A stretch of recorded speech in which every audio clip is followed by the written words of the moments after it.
And feeling our feet on the earth.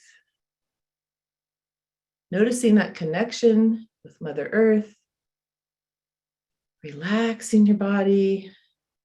Lengthening your spine, tucking your chin in. Feet are mostly together if that's comfortable for you. And then gently look out at the horizon and then bring your vision into your body, gently closing your eyes if that works for you. Relaxing your tummy. And dropping down into that embrace of the earth, this beautiful power of gravity that holds us to her. And imagining your roots going down into the earth for sustenance, for rootedness, for groundedness.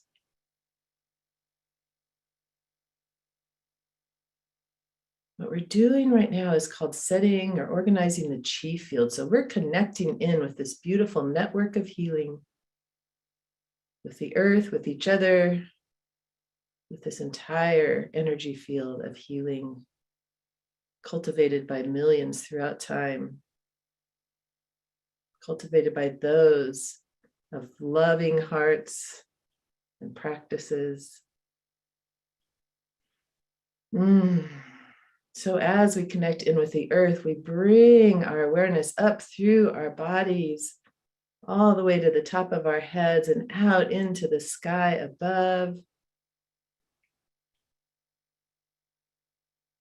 For some of us, it's a morning sky, afternoon sky, evening sky, and night sky. Noticing our connection through the sky above. Opening to the energy of the universe, of the cosmos. And allowing that energy to flow into our bodies, merging with us, merging with earth energy within us.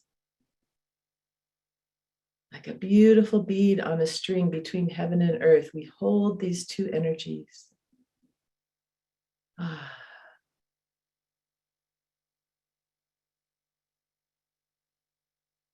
then from our centers, expanding out in front of us, through our room or our landscape and out beyond the mountains, the oceans, the horizon. And from our center, we expand to the back, beyond the mountains, the oceans, the horizon. And from our center, we expand out to the left, beyond the mountains, the oceans, and the horizon.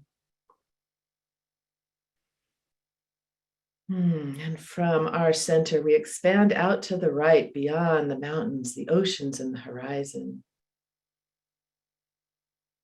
Our energy body expands in all directions and noticing this horizon of earth energy, of nature all around us. Knowing that we are part of that cycle, that circle, that energy field of nature. And then bringing our minds back into our bodies, into our hearts, honoring our bodies. Acknowledging the beauty of our bodies. Smiling into our bodies in gratitude. And noticing the energy of our hearts. Allowing our hearts to open like a flower opens to the sun in the morning. Opening to its deepest intention that we hold for ourselves, we hold for our beloved ones, and we hold for each other here today, for health, for happiness, and deep fulfillment of life. And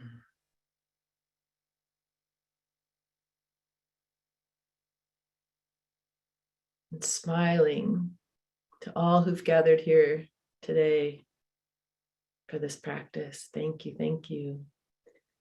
And bringing your palms up to your belly, up to your navel, one palm on top of the other, grounding and centering this chi field at our life force energy center, our Dantian.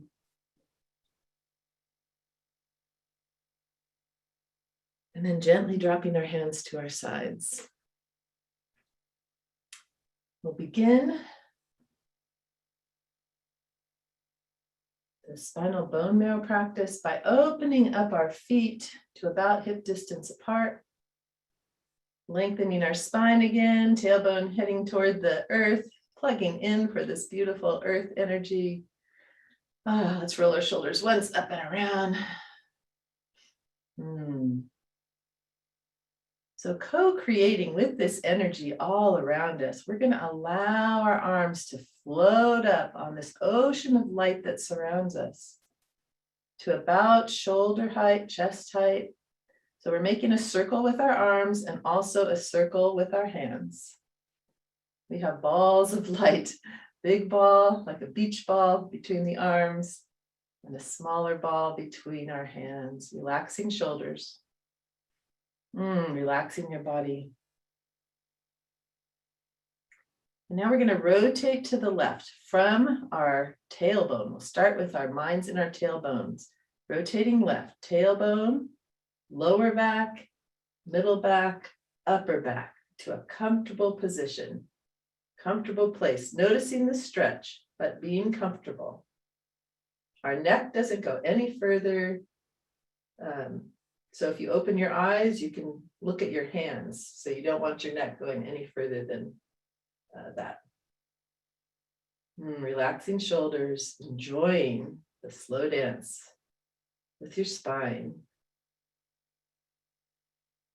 And then release. Notice the release. You go partway to the front. Enjoying the release. Rotating left, tailbone, lower back, middle back, upper back, and hold.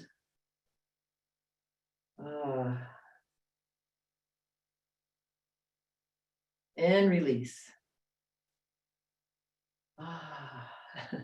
Rotating left again, bringing your mind up your spine as you twist.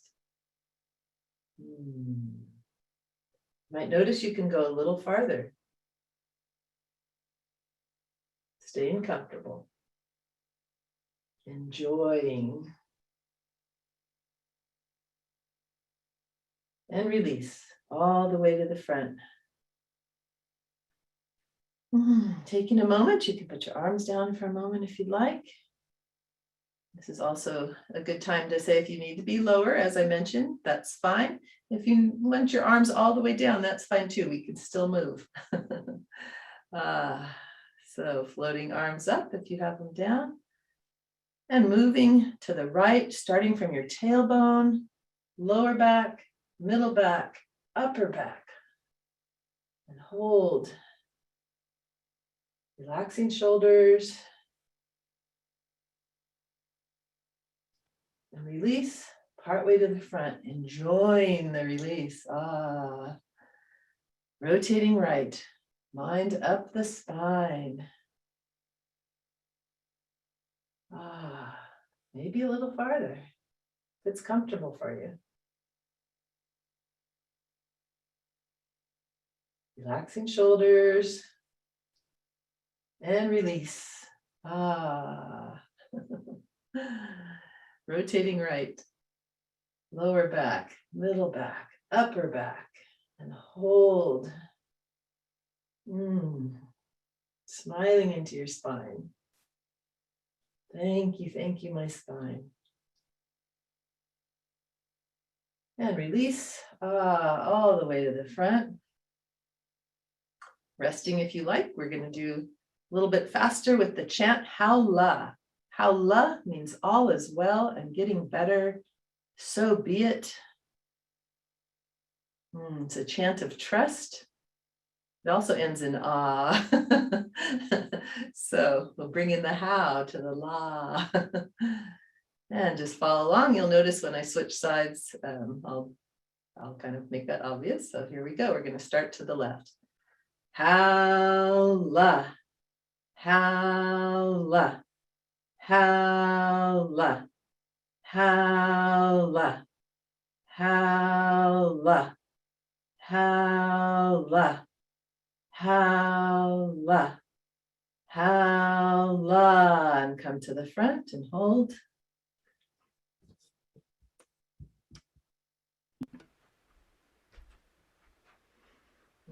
Resting if you need to. And to the right. Howla, howla, howla, howla, howla, howla, howla, howla, howla. To the front. Mindfully bringing our hands into our chest, into our heart, down toward our waist, palms facing upward, and then spiraling our hands around, thumb on the lowest rib, fingers in the front. Gently bending your knees if that works for you. Tailbone pointing to the earth, chin tucked in, lengthening spine. Getting ready for hip rotations. Bringing our hips to the right, and then the front, to the left, and back. Holding the chin in so that your head isn't going up. Right, forward, left, and back. And closing your eyes when you're ready, if that works for you. And going at your own pace. You might want to bring your feet a little farther apart.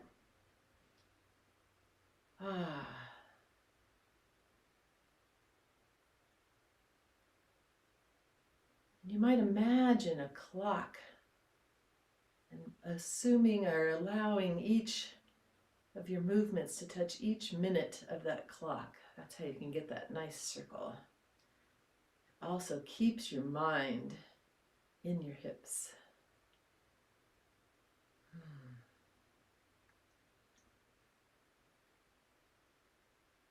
Massaging your kidneys.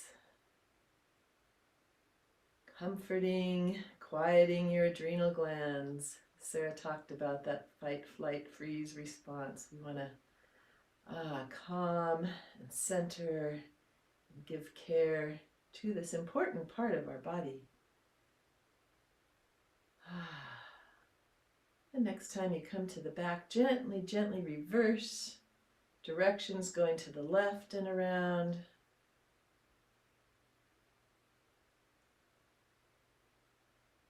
Enjoying massaging our digestive system. Bringing light and flow into our abdomen.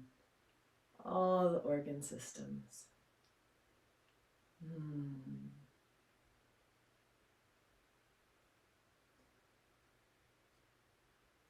Enjoying.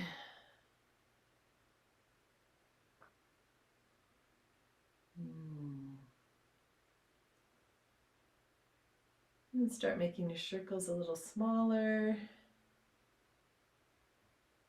And coming to stillness, relaxing. Noticing.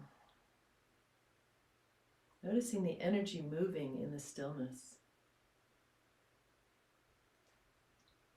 With knees still bent if you can, bringing hips forward and up, using your core, backward and up, chin stays tucked in, forward, upward, opening the spine in the back, backward, upward, opening spine in the front, forward, up, back, up, forward, up, back, up, forward, up, back, up, and come to center.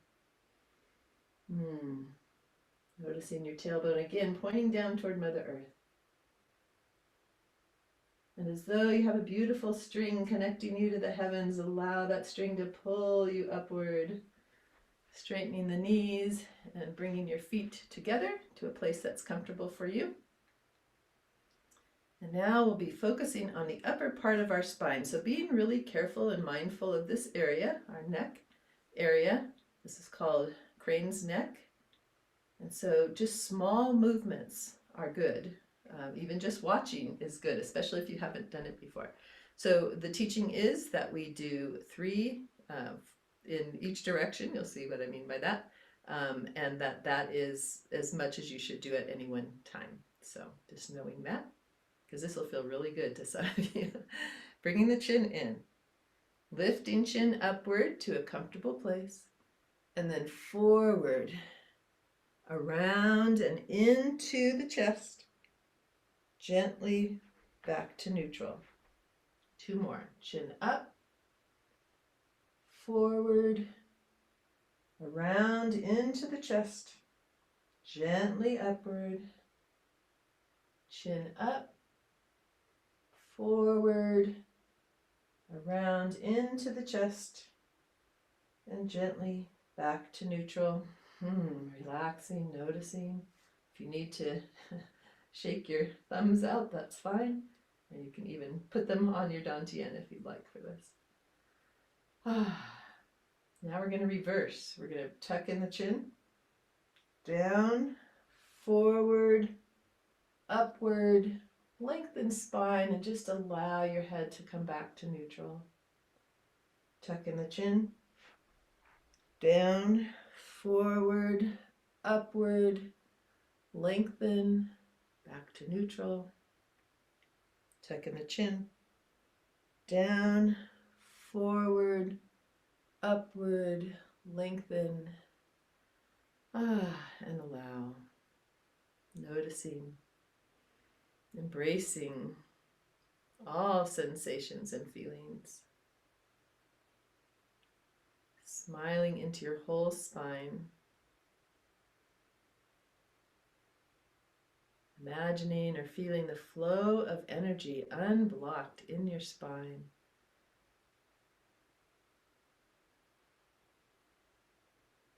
And then bringing hands up into prayer position in front of your heart. We're going to go into bending spine, so this is a good time to grab, if you have a cushion or a chair or whatever that you would like for this.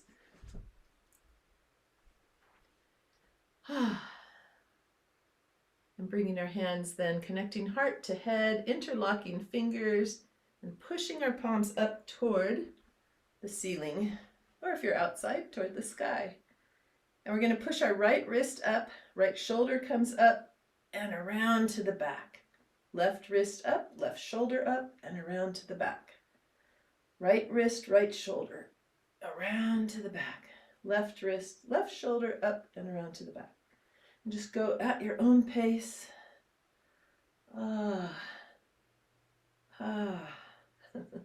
Noticing that we're opening our shoulders, we're opening our wrists, activating all those meridians. And we're also stretching the muscles all the way down our spine. You might feel them. They're happy now. Staying comfortable in your comfort zone wherever you are right now. Just do 1 or 2 more. So you've done an even number on both sides. Releasing your hands, palms facing forward. Bringing your awareness to the palms of your hands. These are energy gates. These are our human gates. And our awareness to our feet, the earthly gates. Just wanting to acknowledge those in this position. And we start, again, if you've not done this, you might just want to watch. We start with just bending our heads. Knees are soft, legs are straight. And then we bend from the top, our upper vertebrae, then our middle spine, then our lower spine. Coming to a comfortable place for you today. Palms are facing the earth, forehead toward knees. In, release. In, release. In, release. Walking hands to the left, forehead toward left knee. In, release. In, release. In, release. Walking hands to the right, forehead toward right knee. In, release. In, release. In, release. Walking hands to the front, sweeping hands around to the back of your legs, holding on at Achilles tendons or your calves, wherever you are, forehead toward knees. In, release. In, release. In, release. Sweeping hands around to the front, next to your ears if you can come up this way, otherwise modify however you need to. Coming up one vertebrae at a time using your core. Knees are soft. You can bend them a little. All the way up. Ah, and then dancing with your spine. Opening, flowing, releasing, transforming.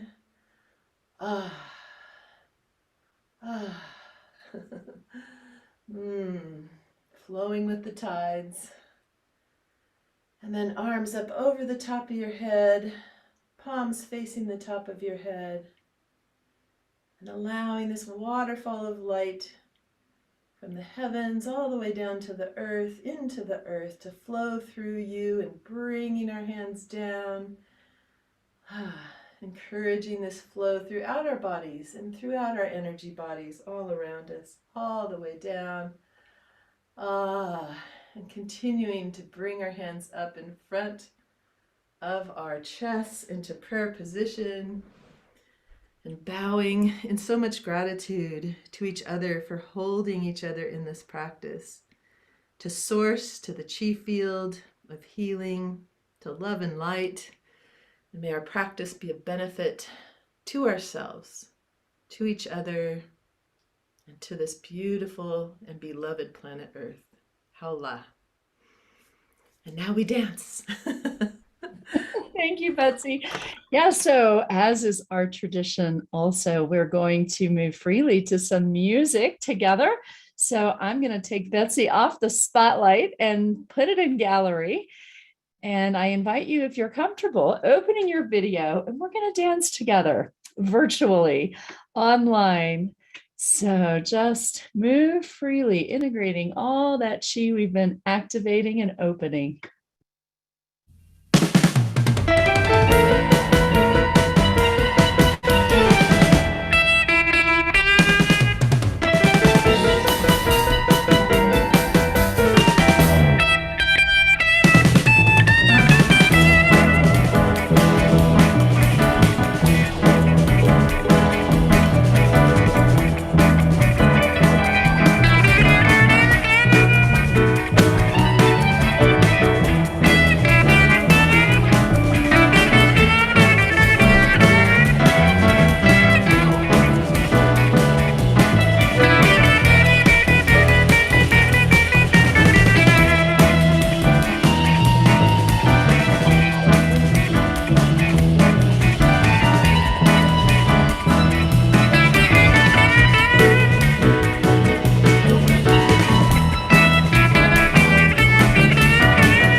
Wow.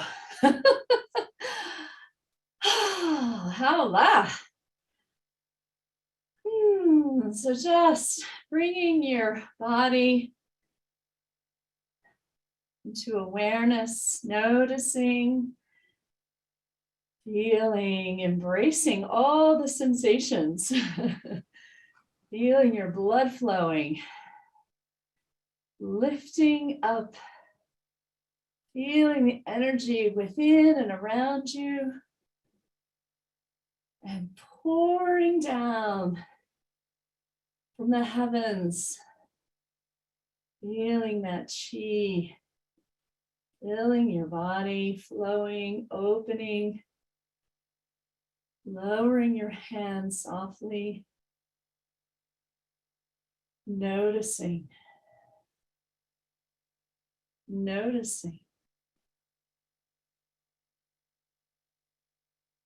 feeling the stillness and the movement together. Allah. All right. Well, thank you. Thank you. Thank you. Let's bring our chairs back. Come back to your comfortable spot. Continuing. Everything we do is focused towards awareness, connection, and different forms of meditation. Movement is meditation, teaching, deepening our awareness is meditation, and the traditional meditation is meditation. So we get to experience so many dimensions in wisdom, healing, Qigong. As we connect together, I'm still have it in gallery, and I just want to scroll through and connect with each of you. So many familiar faces, so many new. And just embracing each one of you in this moment. Noticing how much we share in common. Not just our hearts and our intentions of health and everything, but our physical body. We need to move, and we all need to move in the same way. Our spine needs to move. Our neck needs to open. Our hips need to keep moving. That morning practice that we just did, Awaken Vitality, is a really powerful practice. It's a great one to do in the mornings to get your energy started. There's a reason it's called Awaken Vitality. Gets that vitality to wake up in your body. Opening the spine, opening the hips, opening the shoulders. These movements are very intentional. They've been designed with a purpose. And while we do them, connecting our mind to our bodies, we help to open up the energy flow, not just in the physical, but also connecting, opening on all levels, emotional, spiritual.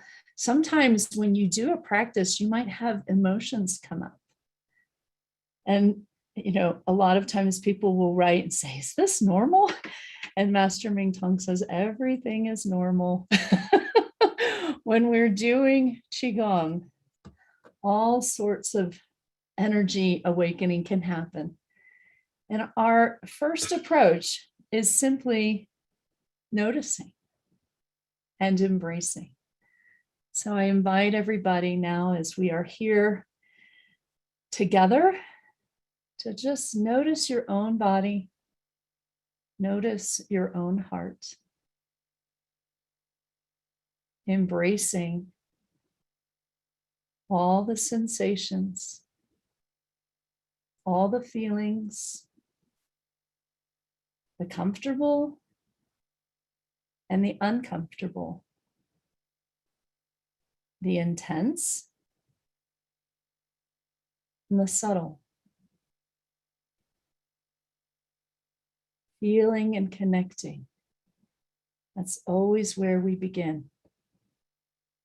Coming back home.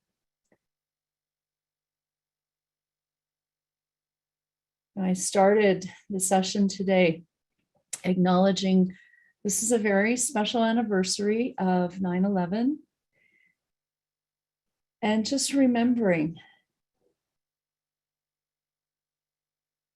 and bringing that new radical approach of wisdom healing Qigong to those memories of embracing, acknowledging the pain, acknowledging the challenge, acknowledging the 20 years we've been through, and so many things beyond that. As we've titled this, facing reiterative challenges. It's like they keep coming in different fact scenarios, but the challenges just keep coming. So how to work with those in Qigong? Embracing. That's how we begin. And so on that note, I want to turn our time over to Master Mingtong Gu, our founder and teacher of our wisdom healing Qigong here in the United States. Haola. Haola, haola. Thank you, Sarah, for beginning the day with the intention of healing in this context of anniversary, 20 years of anniversary of 9/11. So let's give a moment of silence.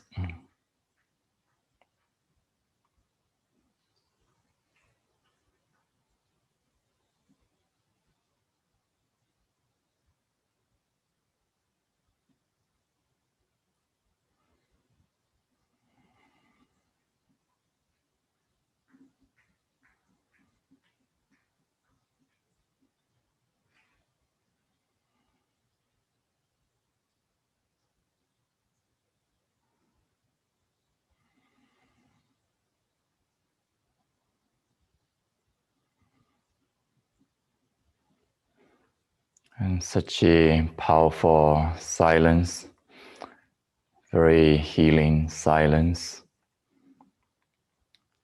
So one of the power of silence is not only you become more aware,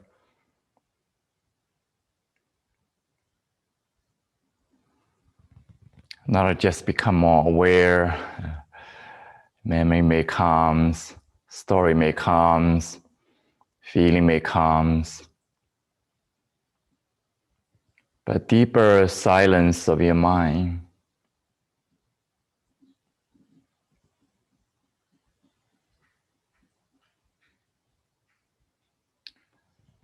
The silence of the mind allow us come into our heart.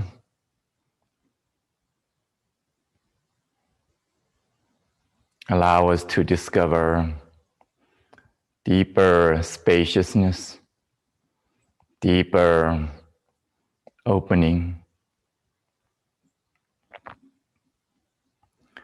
So again, it's another powerful reminder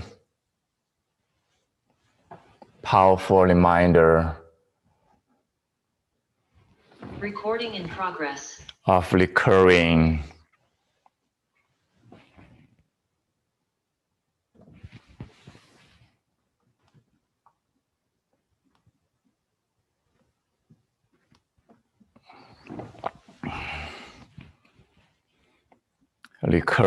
challenges.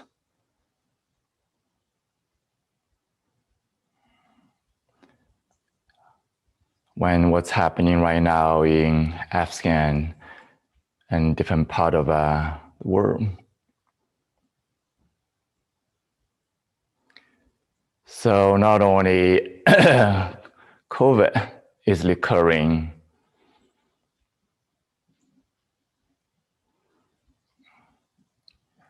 other memory, but also even experience recurring. and our disease may recurring. Immune system may be threatened again. Whatever issue in our relationship are continuously recurring.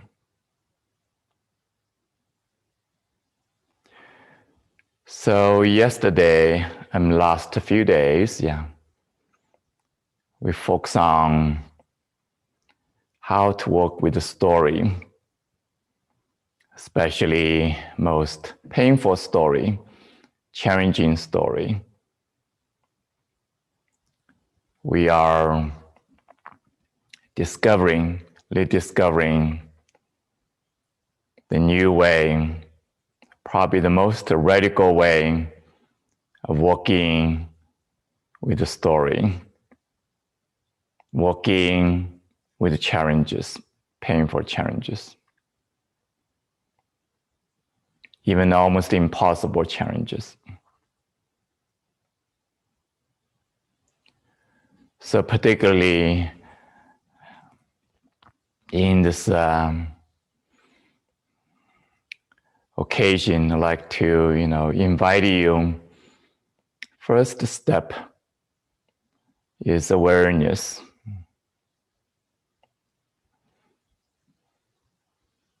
You're willing to be more aware of the truth.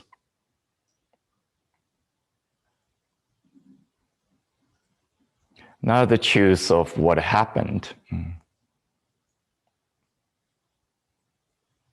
but truth of what is not only continuously happening in different ways,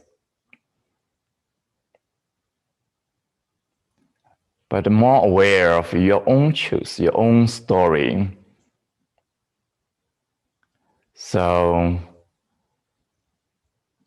for everyone, not just for us living in the US, 9/11 is a historical time in humanity, affected everybody in the world, globally.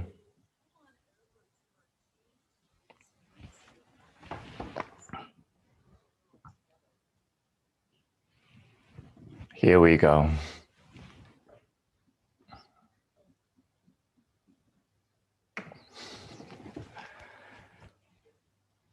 So we may have different memories,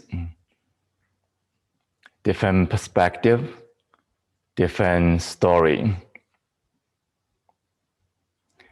So when we are aware, not only your memory, your story, we're also learning to be aware, the memory story of others, collective.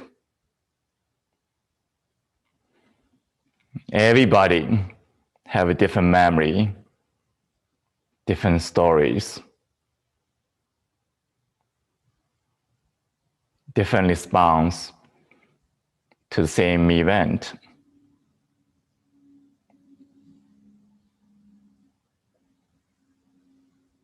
So that is also bigger truth.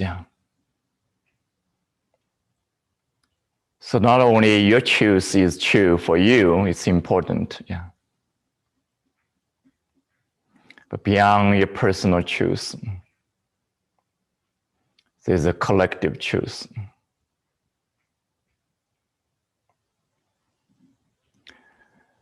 So beyond the painful events in your personal life,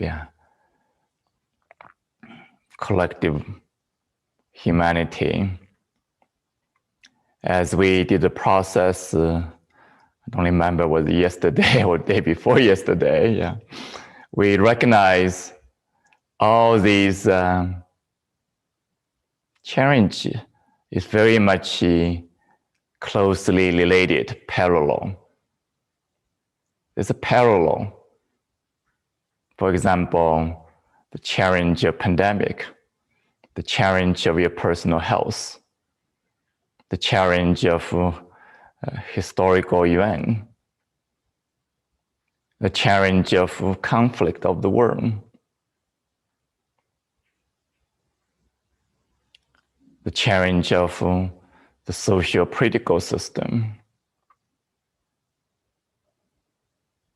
even the challenge of personal relationship. There's such parallel. If you look deeply, beyond the complexity, beyond the story, beyond different interpretation, simply boil down to it. Is our habit.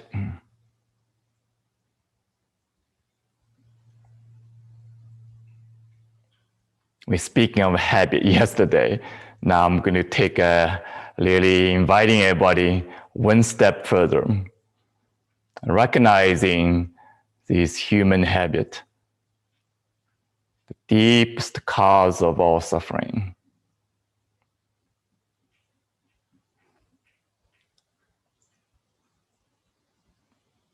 So in this context, the common habit is judgment. Judgment.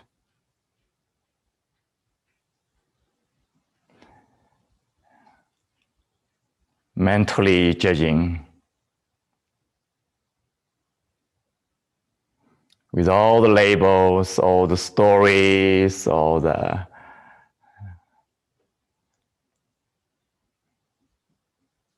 reasoning. But beneath that,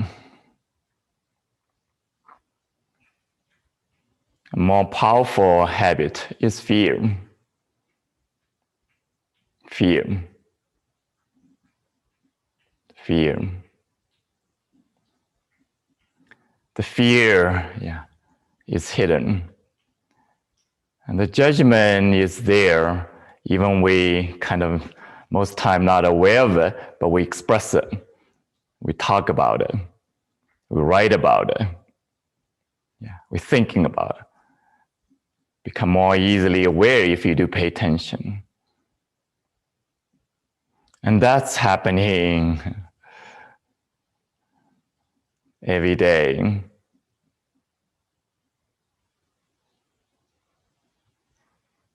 But beneath that is a fear.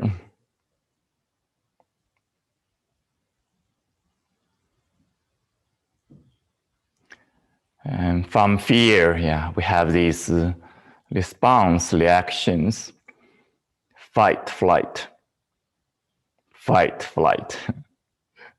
Fight eventually leads to war, leads to violence, leads to destruction.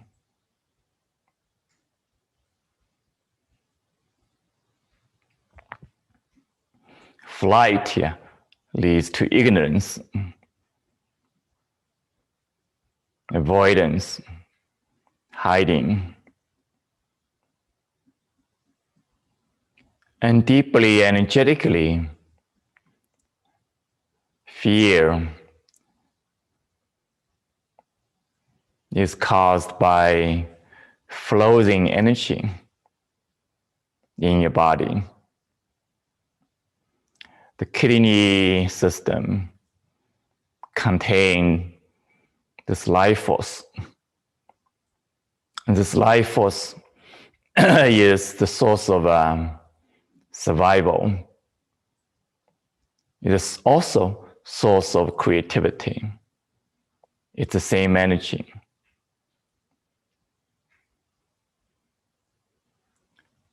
So when that energy is floating, we experience the emotion of fear. We respond with fight, flight.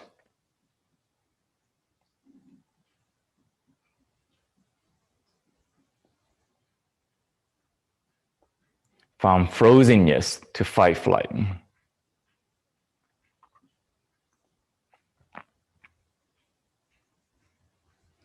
So fear is not something, unique.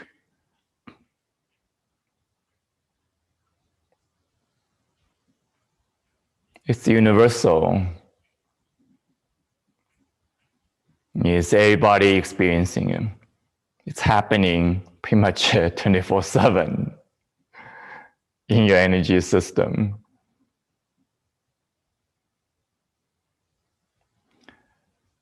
So the question is, what do we do with it?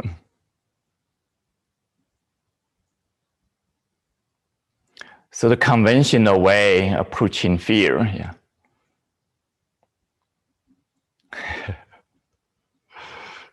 trying to get rid of it. Even fighting the fear. Overcoming the fear, fighting the fear, suppressing the fear, or ignoring the fear. Then their, let's say, power, social, political power, economical power, abusing the fear.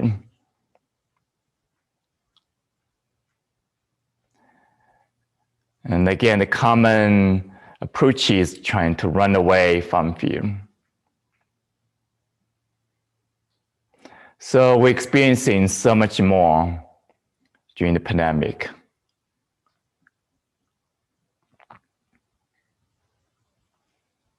And today is a powerful day to be reminded. So what I like to invite you is to be more, first, the most important step is become more aware of your own judgment. No matter what is the justification behind.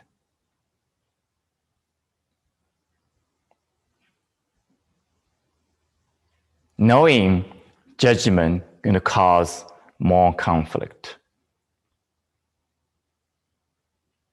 more hate.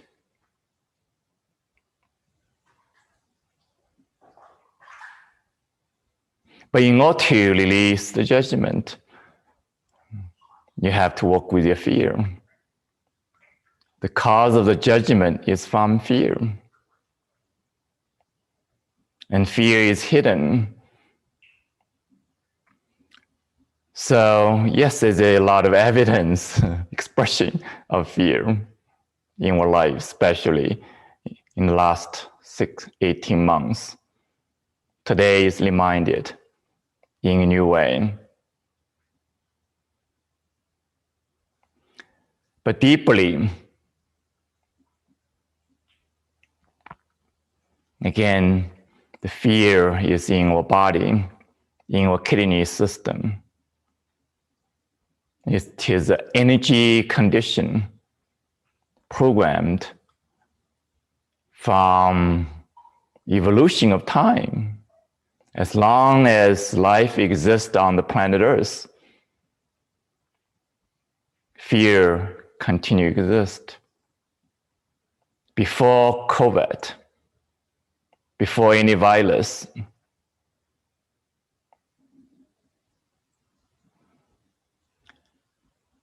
might be interesting to think about fear as one form of virus. And virus continue exist, many kind of virus in human history. No matter what we have been done, they're continuously existing. And COVID might be a new form of virus. Now pretty much reach into a painful but truthful consentment. What if the virus is going to continue to exist, coexist with us? As much as fear has coexisted with us.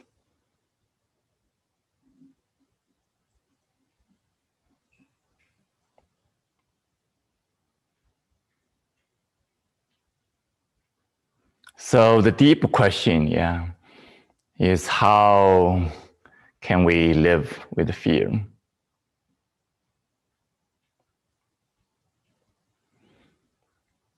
Instead of judging it, fighting it, wish it's not there or hide from it. Even when we reacting from it.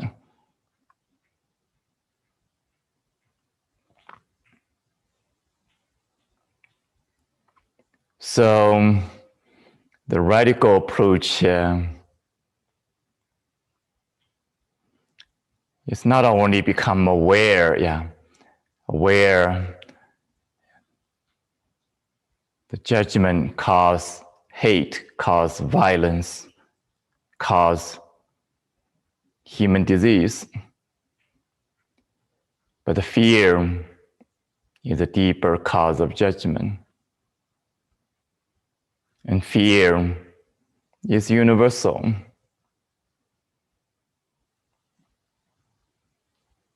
So first we become more aware of the fear.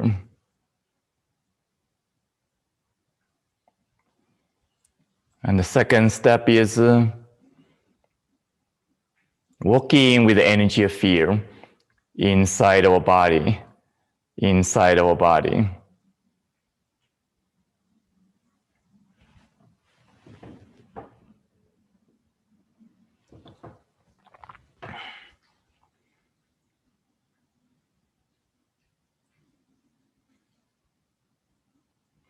Recognizing the fear is energy pattern of contraction in our kidney system.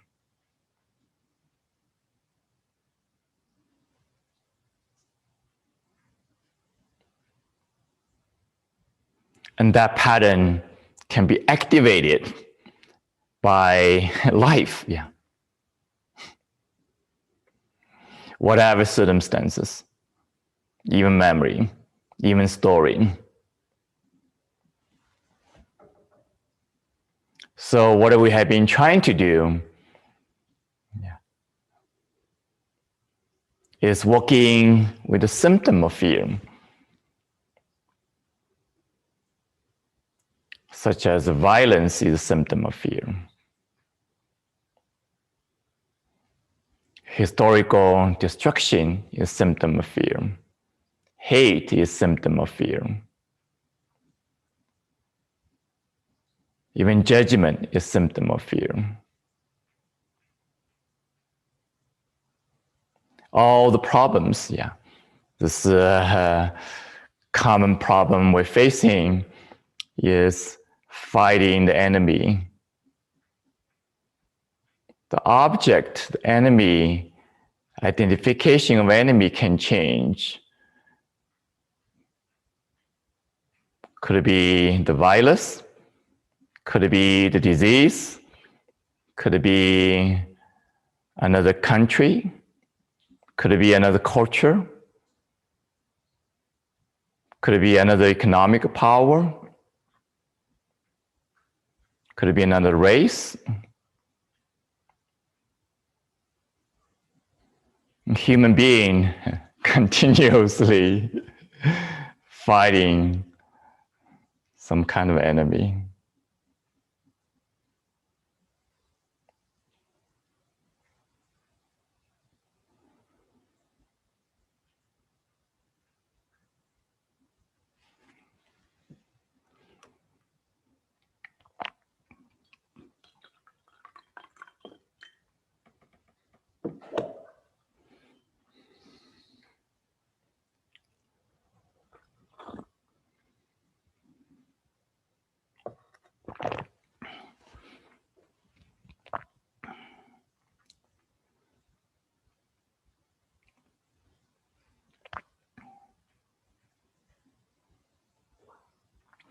So when we continuously fighting the enemy,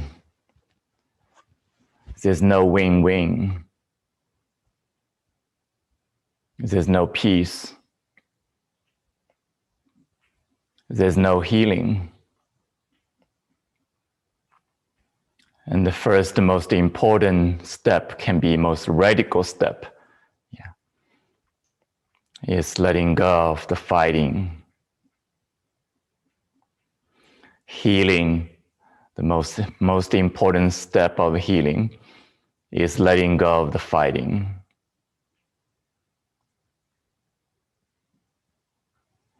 Letting go of the label of enemy. Even the fear is not an enemy. It's part of us. It's inside of us.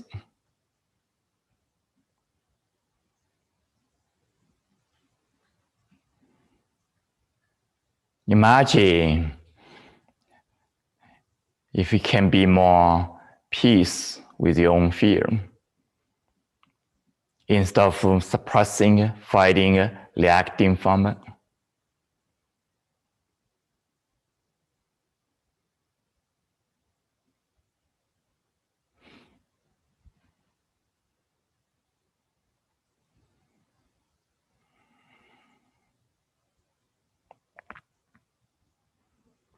Fear actually can be a gift, can teach us,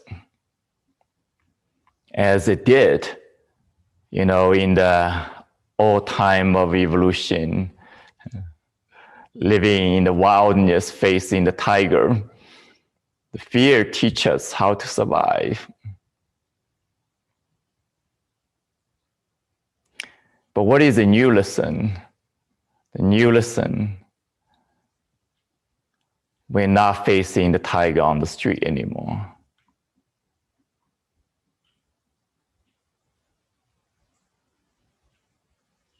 How to channel this energy of fear to creativity.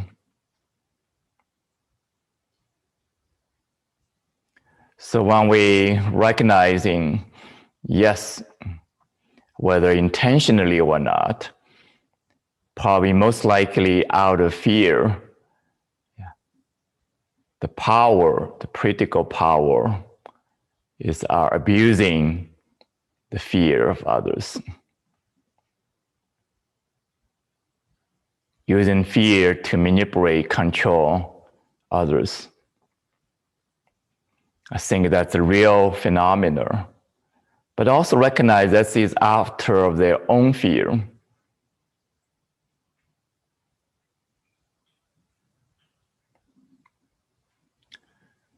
So healing is about how we can not only hear the fear collectively, but also personally, starting with ourselves.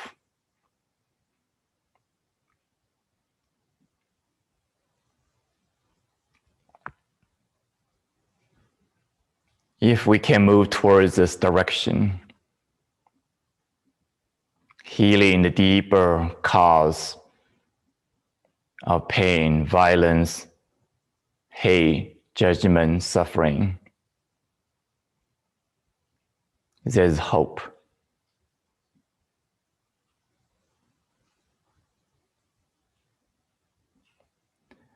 Recognize when we continuously fighting, there's no end up to the wall.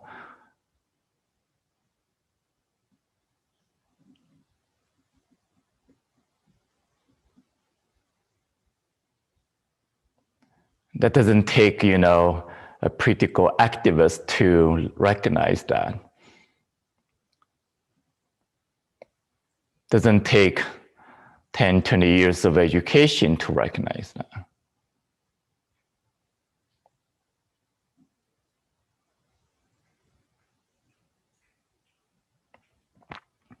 So, in this occasion, we're dedicating the teaching, the practice to the healing and awakening ourselves, each other, and humanity. And that's including the healing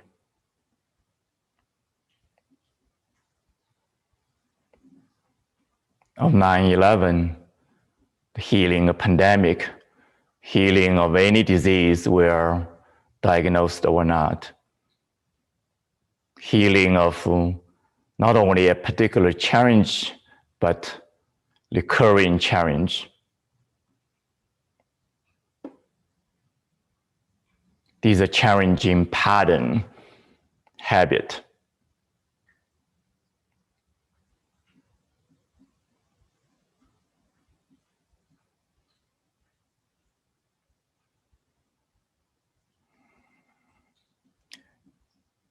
So practically speaking, is how to work with fear, anxiety,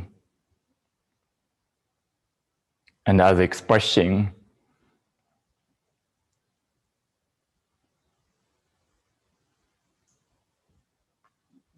So the energetic approach we're learning is very simple, very direct. Once you understand this energetic view as I shared,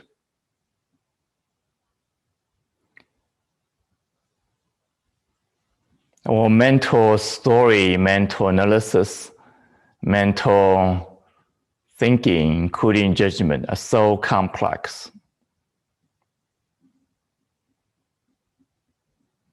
Leading us to nowhere.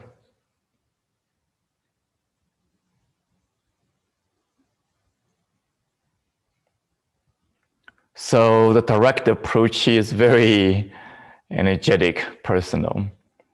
You go into your body, your own body, not someone else's body. Yeah, noticing the energetic discomfort, the pain, the anxiety, the fear, the contraction. Especially when you think of whatever most challenging circumstances, whether it's 9/11, whatever it might be.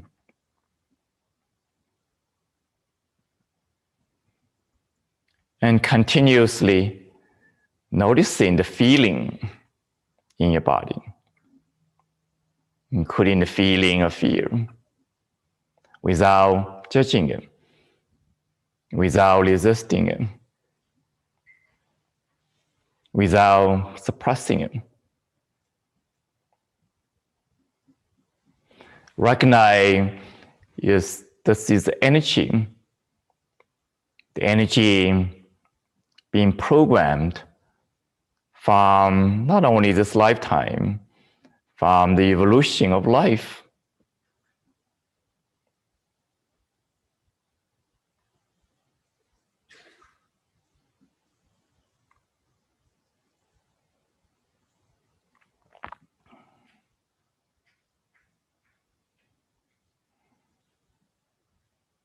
The next step is using the sound, the vibration, to change the programming, change the habit of this energy.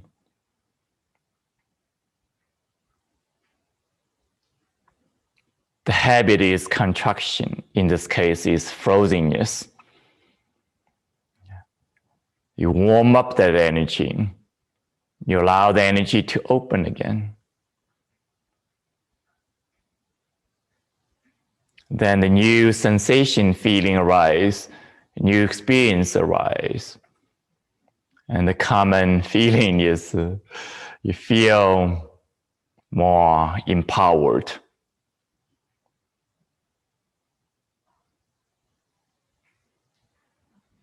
Opposite feeling of victim. You feel wakeful. The deeper source, deeper life source is awakening inside of you. You can even feel more creative. Even new insight, new ideas coming. We're speaking of inner wisdom yesterday. How you can connect, discover, awakening the inner wisdom. Including the hidden wisdom inside of you. When this energy, awakening, opening, Start moving from the base of the spine upward to the heart. So as a result, you feel naturally the energy of your heart opening.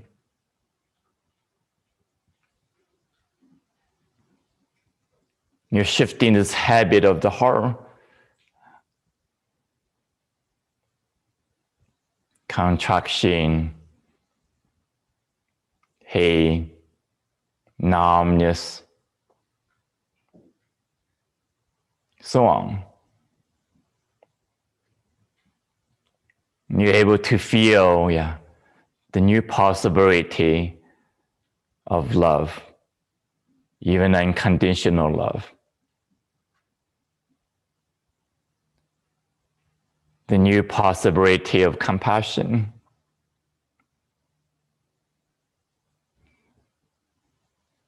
New possibility of acceptance.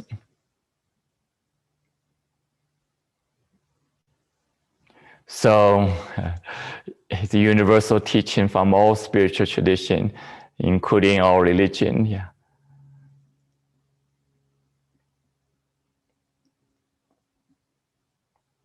Love your enemy. Love your neighbor as much yourself.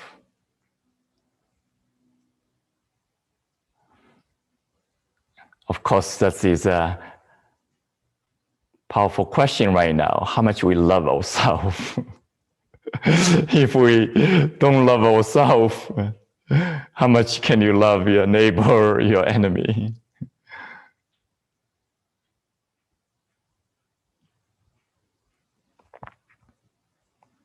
So first, we learn to love ourselves.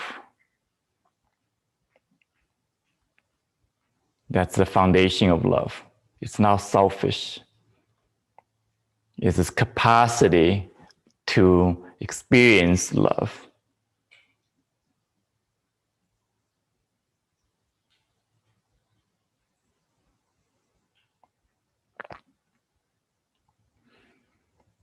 So when this energy moving up further to the brain, awakening the energy of the brain, which is associating with your mental energy, directly connected to your consciousness.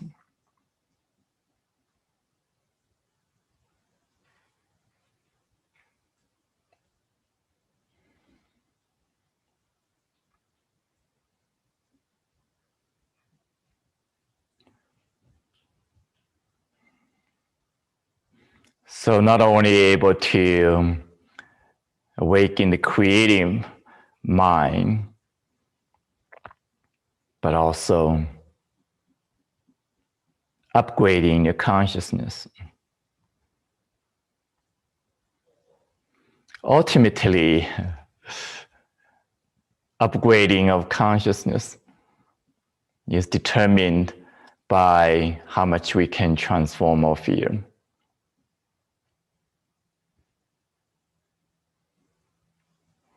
Otherwise, just wishful thinking.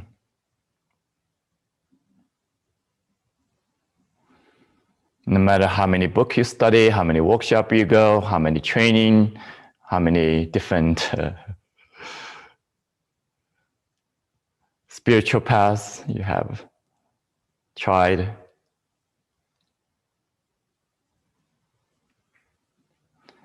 ultimately, the deepest question, what are you going to do with your fear? How you can work with your fear? How can you transform your fear? How can you be peace with your fear? How to channel this energy of fear? That's the question.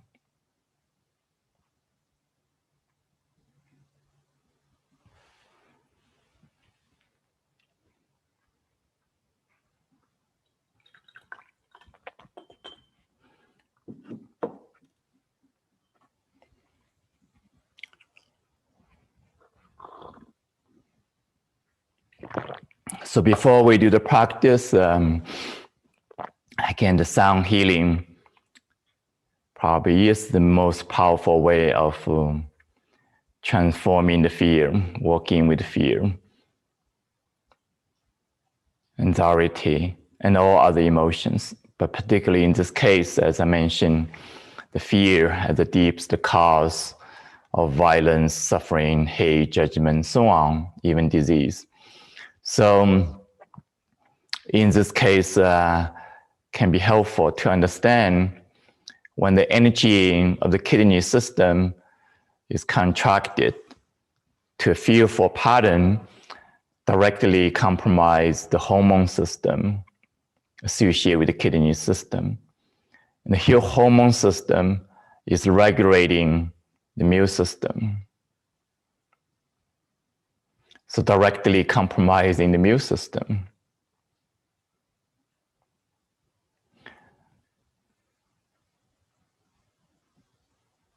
So the insight from that simply, the overprotection, the overfighting, the fearful pattern right now, not just right now, in general, in humanity, are compromising our immune system.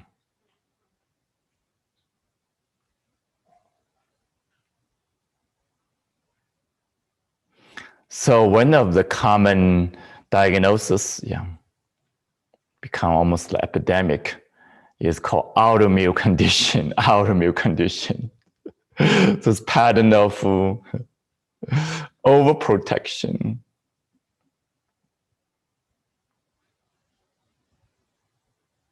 fighting the enemy when there's no enemy, instead of destroying its own environment, its own body.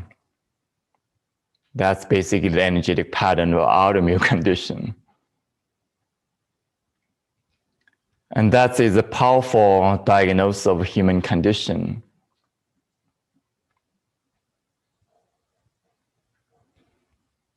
We continuously looking for enemy to fight.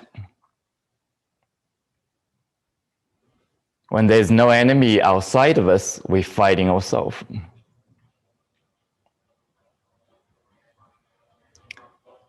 As if there's no fight, there's no meaning of life. Many of us get energized, very energized when we're fighting enemy. This is like not only very popular strategy for politicians, but also very popular strategy for human relationship.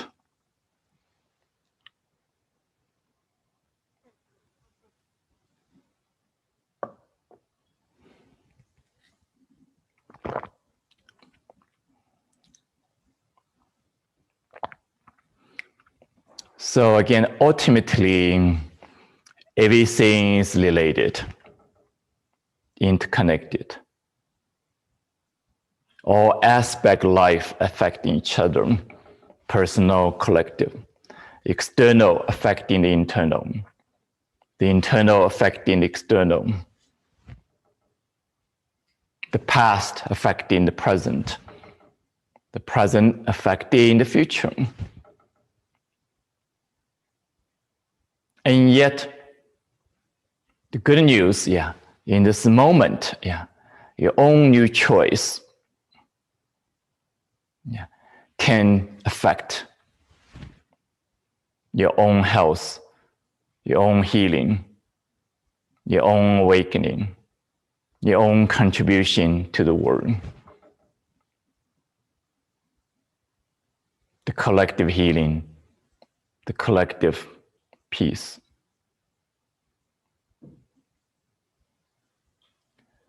So not just saying it, not just understanding it, but doing it. So as I mentioned, the 3 steps. First is connecting with your body, most important. Instead of going externally, pointing the finger to someone else, something else. this habit of judgment, complain, even diagnose the problems, the symptoms. We learn, go internally, yeah. Oh, I have my own judgment. Oh, I have my own fear. Oh, I have my own pain. And recognizing this fearful pattern is universal. Universal, not just from, our parents, grandparents, from all culture, all country, all human existence.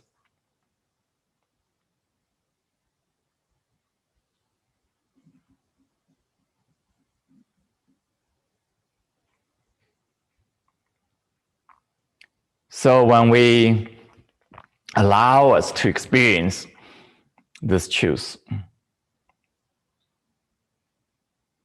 this energy just starts softening up. Then we continue the sound.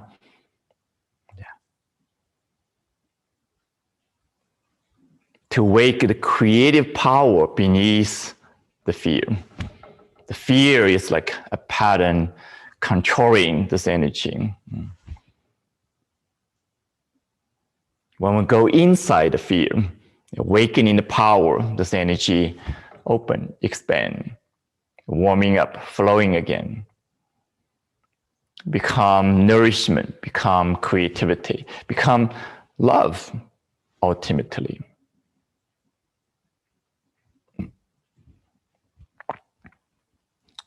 If you go deep further, the essence of fear is love. Think about it.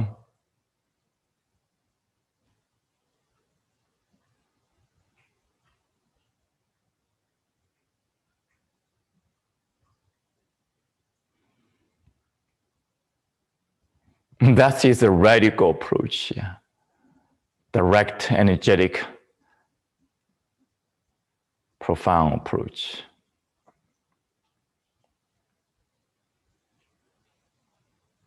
So again, this sound is not just, making sound feel better, releasing the stress, emotional stress included. No, there's a deeper purpose, deeper power of transformation, deeper process of addressing the deepest cause of human conditions, human suffering.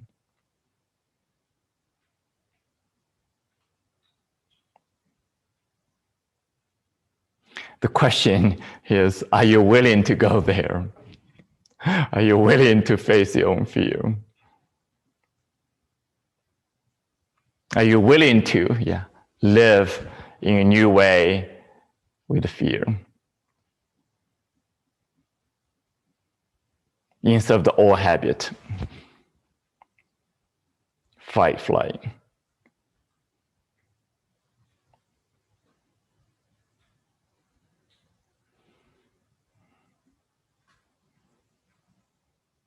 Are you willing to take responsibility for the healing of yourself, healing of human condition?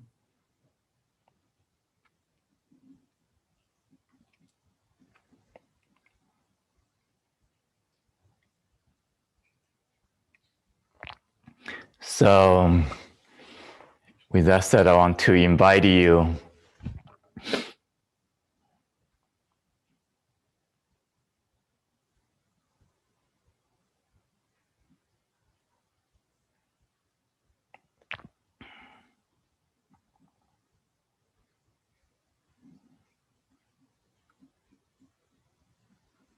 to make this step.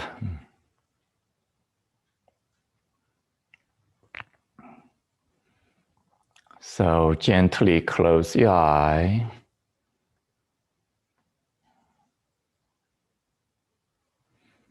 And look in inwardly. Listening inwardly.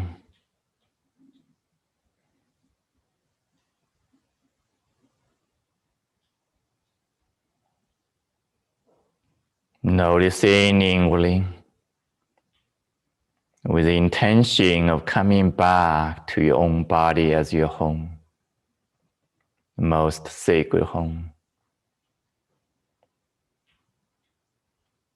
It's your own body, the only body you have. And deeply accepting, embracing all the sensation, feeling inside of your body, both comfortable, uncomfortable, both intense and subtle, both familiar and new, both stable and changing. Now slowly placing hands on your low back comfortably. You can adjusting your body position, make yourself comfortable. And straighten your spine if you can.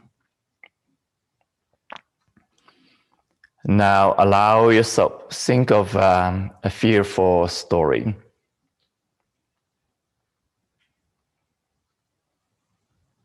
Whether 9/11, pandemic, your diagnosis,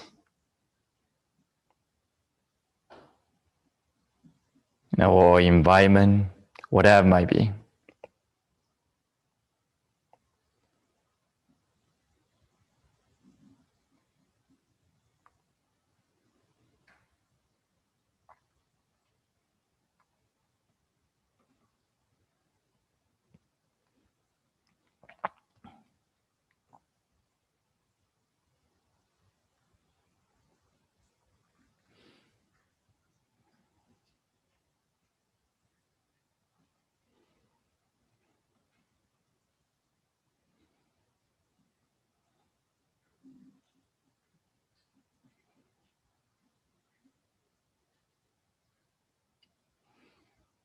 Now feeling your body, feeling your low back, and noticing the sensation, feeling, especially in the low back area.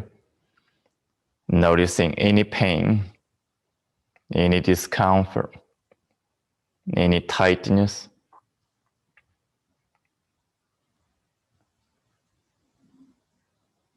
Embracing any emotion come.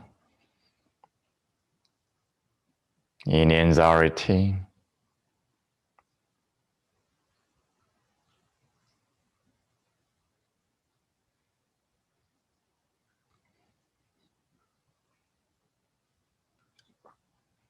Just simply noticing.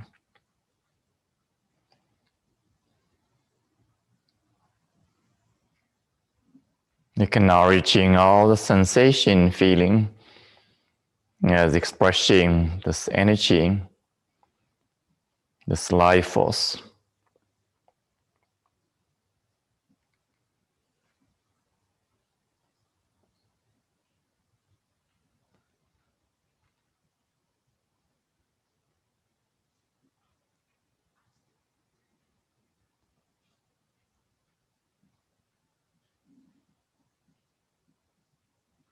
Acknowledging the deeper power beneath the fear, beneath the pain, beneath the discomfort inside of you.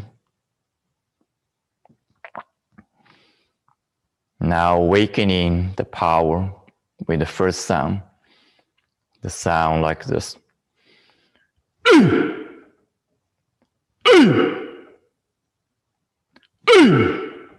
As deep, as strong as you can together. Breathe in.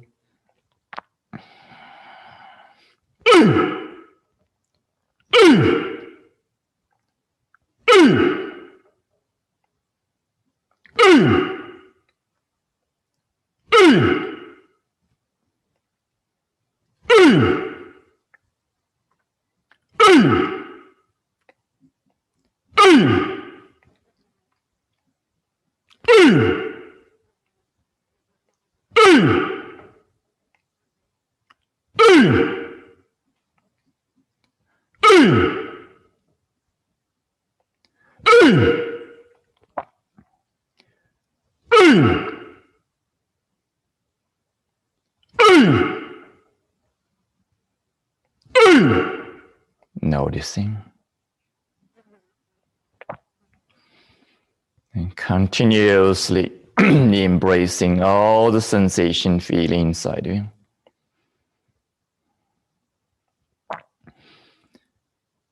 Both comfortable and uncomfortable. Both intense and subtle. You may have deeper sense of aliveness, warmness, even burning sensation. The fire of life awakening inside of you, naturally unfreezing the fear, the contracted floating energy pattern from the past.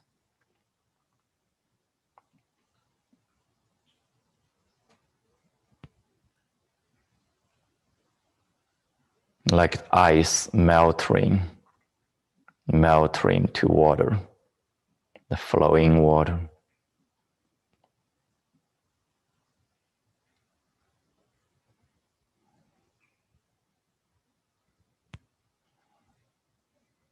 The energy pattern naturally shifting from fear to nourishment, to creativity, to the flow of life. And the second sound, continuously reinforcing this flow like water. The sound like this.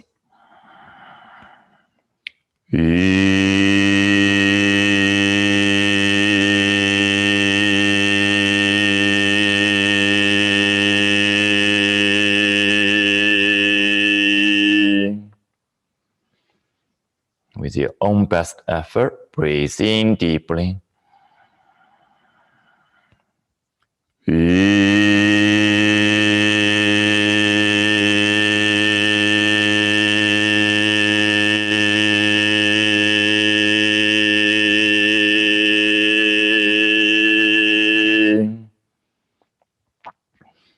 Breathe in deeply.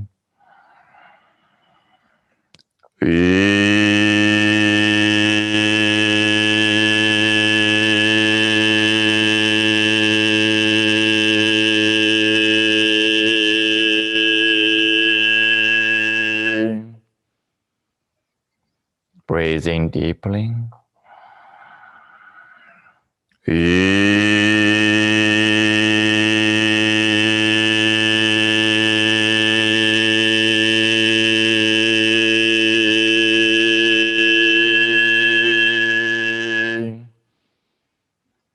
Relaxing, noticing.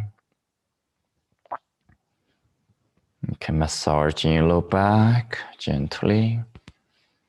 Move your shoulder. You can move your spine. You're awakening, opening the energy flow. Continuously shifting from contraction to openness, from floatingness to warmness.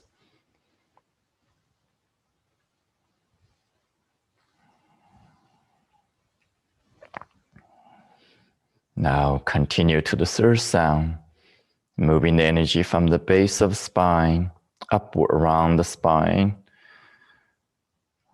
opening the heart, opening the brain, opening to pure consciousness. And the sound like this, yin to The sound, when you're making at the end, you can lift your tongue upward, pointing towards your upper parrot. The sound like this, you can listen in first.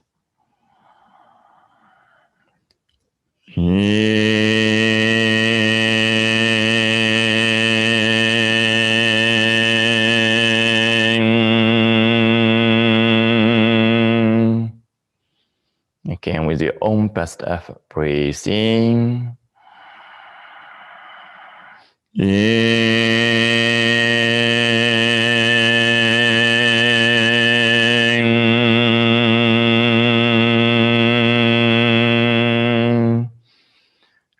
Breathe in.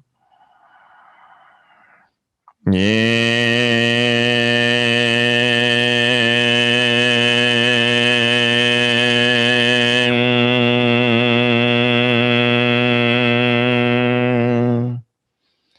Breathe in. In.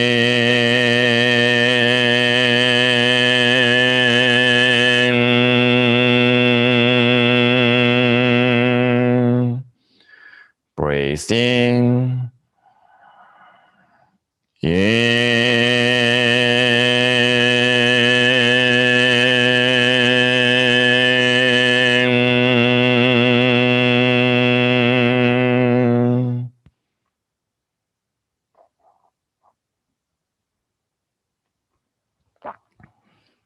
Gently massaging your lower back.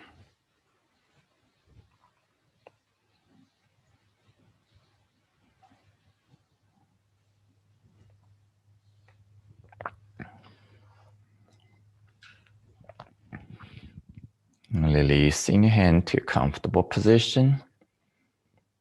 Continuously relaxing, noticing.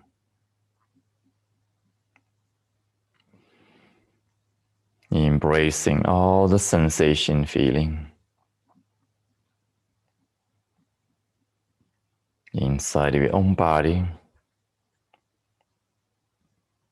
both comfortable and uncomfortable, both painful and blissful, both intense and subtle.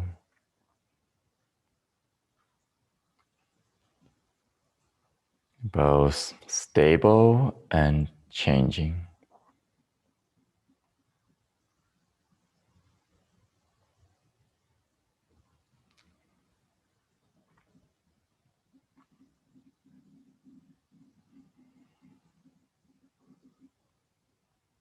Feel this deeper sense of aliveness, connectiveness, inner powerfulness, your inner power, nothing to do with others.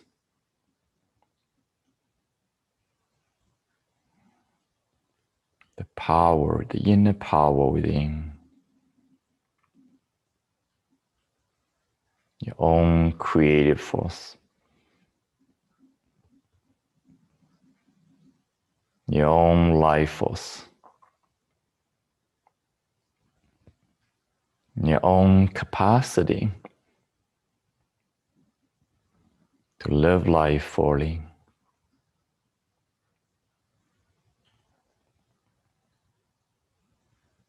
wisely, lovingly, creatively.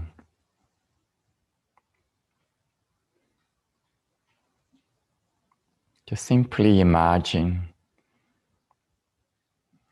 when you can do that, how you responding to others,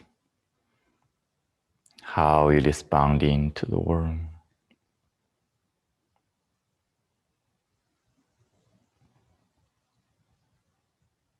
Imagining when the collective, especially a certain percentage of humanity, able to feel the inner power, inner creativity, inner capacity to live life fully.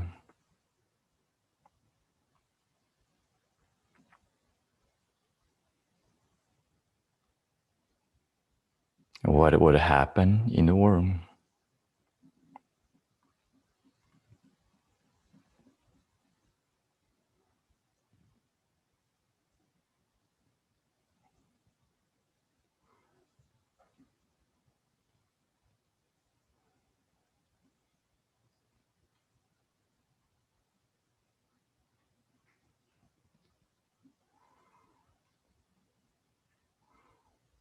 Imagine when we're letting go of the fighting,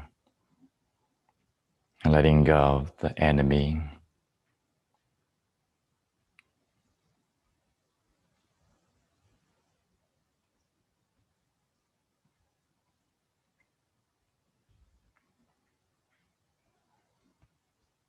The experience of peace.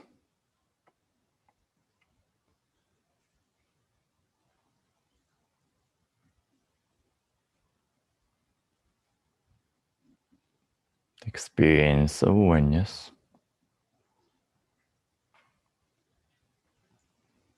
The experience of unconditional acceptance.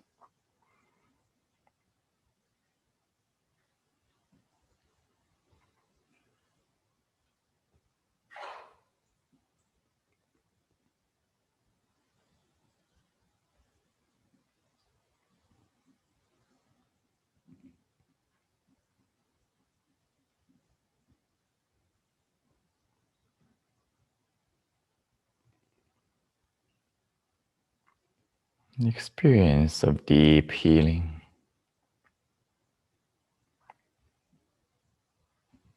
As you are initiating, discovering, embodying,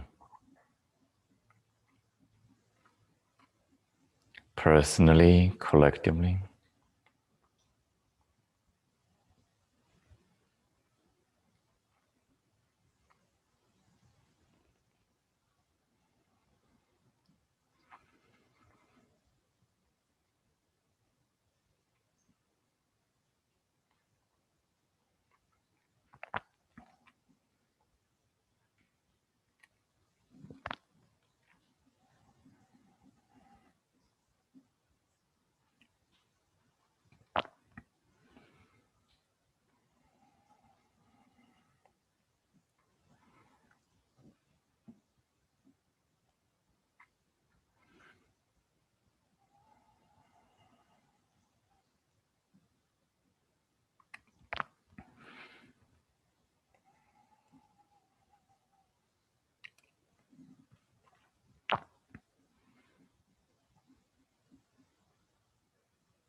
Feeling the unconditional acceptance of your own body.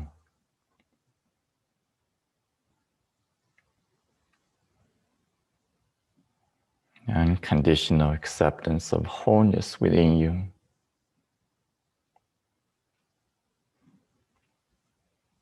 The creative life force within you.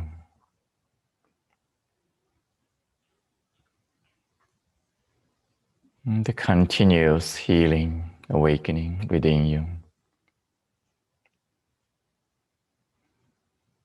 To the greater capacity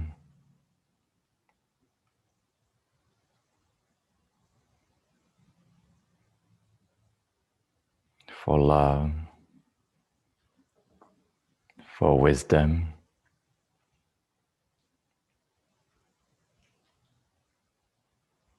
for joy,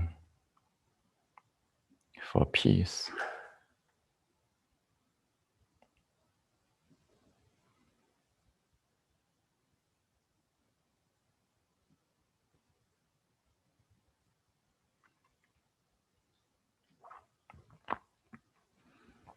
With deeper connection, deeper compassion, deeper gratitude, slowly moving your body, rotating from the hip as deep as you can.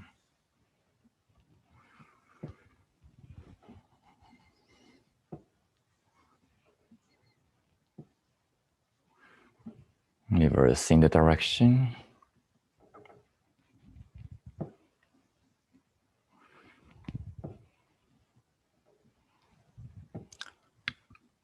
Slowly moving the shoulder joints.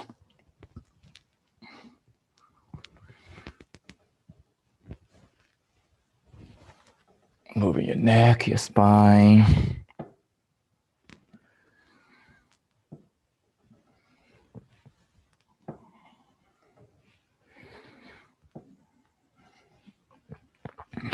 Move your entire body freely. Actually, when you're sitting, you can shake your body, like bouncing up and down. Shake your body as fast as you can. Your wrist, elbow, shoulders, your hip, your rib cage, your shoulder. And shake your whole body, even when you're sitting. Now, tap in the leg, the feet.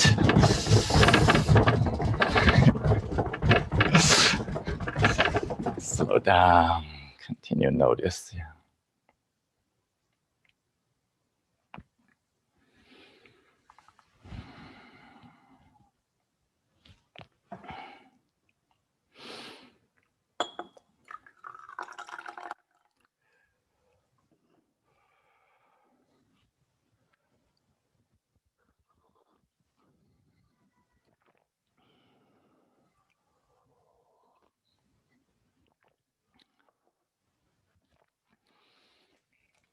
Thank you everyone for your presence, for your willingness.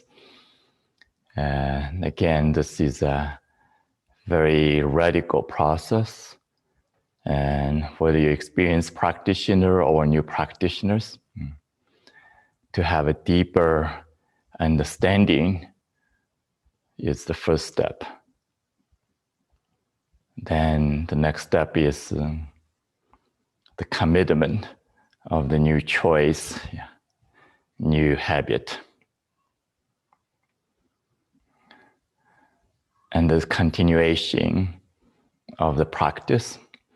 So even we did today focus on just one system, kidney system, specifically addressing the emotion of fear, anxiety, so on, including the hormone system. But all emotion is interrelated. So the deeper commitment of ongoing practice, it's my wish for all of you. So the deeper transformation of fear, the deeper healing of deeper cause of all pain, conflict, judgment, violence, even disease and suffering can be truly directly transformed.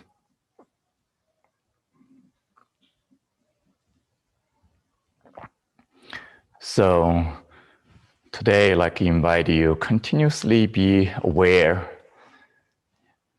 of your own judgment.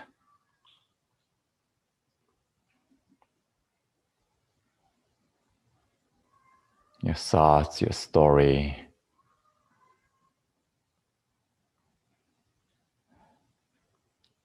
One lesson I've been learning is even when we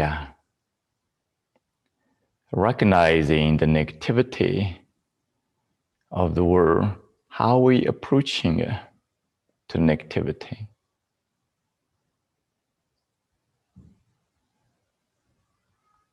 Often, we have our own judgment towards whatever we identify as negativity. And that is a judgment itself.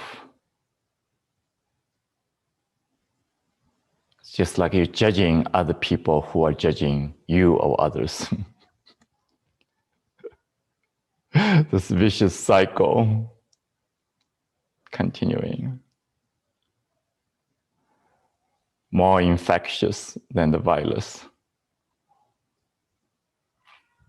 You cannot put in a mask to prevent it.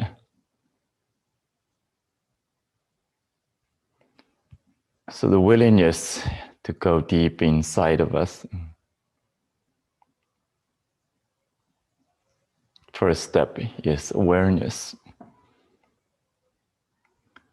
So again, become more aware of your own judgment as expressing what the fear, not so much what is the fear, but the common fear, the universal fear we all have. Become more aware of that, particularly the energy conditioning in the kidney system. And this awareness, can open the doorway for healing. Then do some practice, the shorter version we did, Just 3 sounds for the kidney system. When you feel anxious, feel fear, feel entangled in the stressful story, just a sound.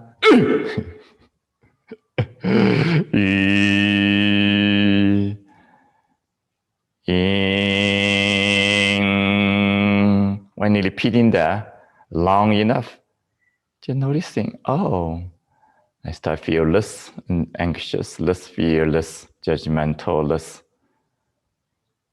reactive.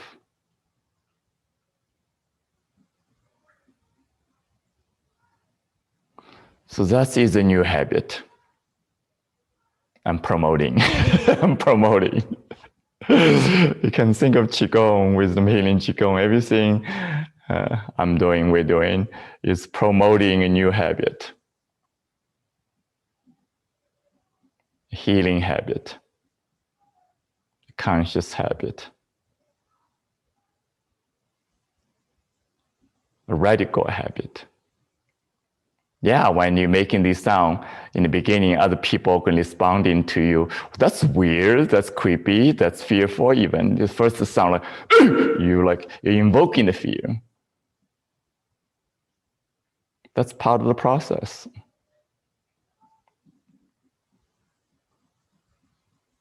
And when you do long enough, repeating long enough, not only other people feel comfortable, they may become curious, but also they feel the energetic effect.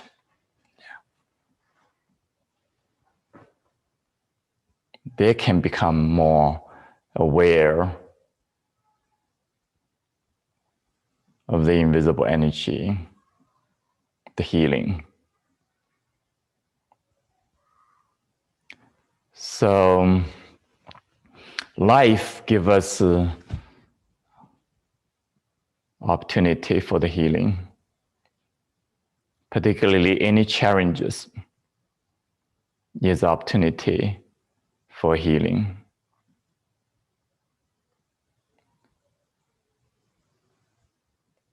Avoidance of the challenge is not getting us to anywhere.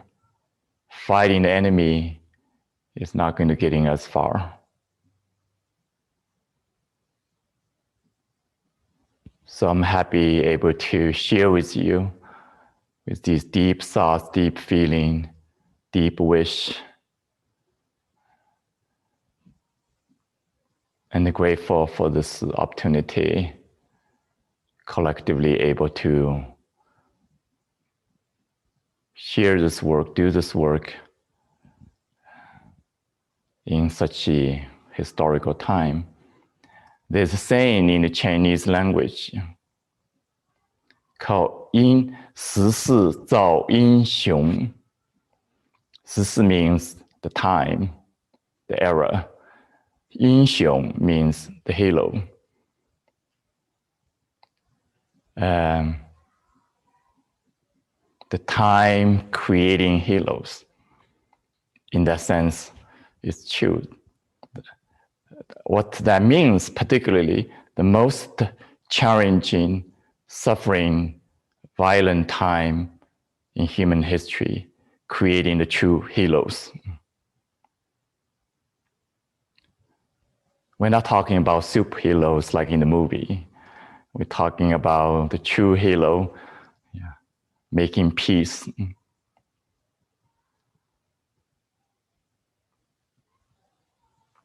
So truly, this practice allows us to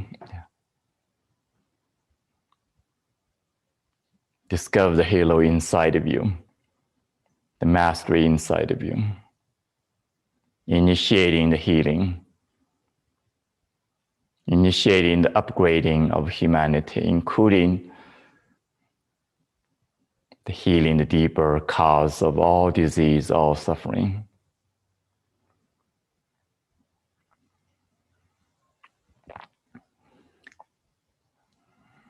And that is one of my most passionate topic, as you may realize.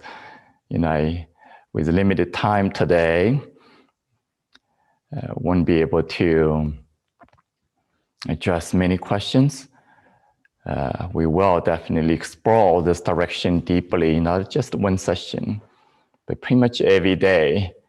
We do sound healing during the retreat. Every day. How do you work with the fear? How can you transform the fear? How you can creating new patterns, new habit. So new humanity, the new norm, so to speak, whether, come out of pandemic or come out of human suffering in general.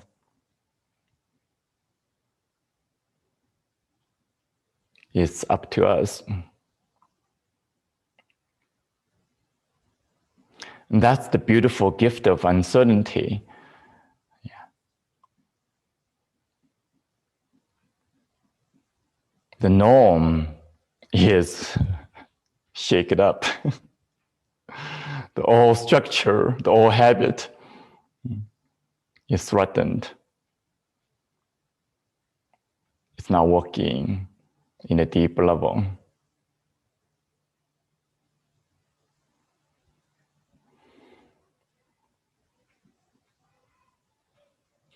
So with that said, let me open up to any questions. We have a few minutes. Anything urgent on your heart, on your mind, want to ask? We have all sorts of questions in the chat. I think some of them, it's helpful to just remind everyone, like, where can we learn these sounds? We have our replays of these sessions on our YouTube channel, and there's lots of resources there. But the best place is either in retreat or joining our membership, where you can learn these practices in great detail. qicenter.com/QFLM is where you could get all the information on how to do that.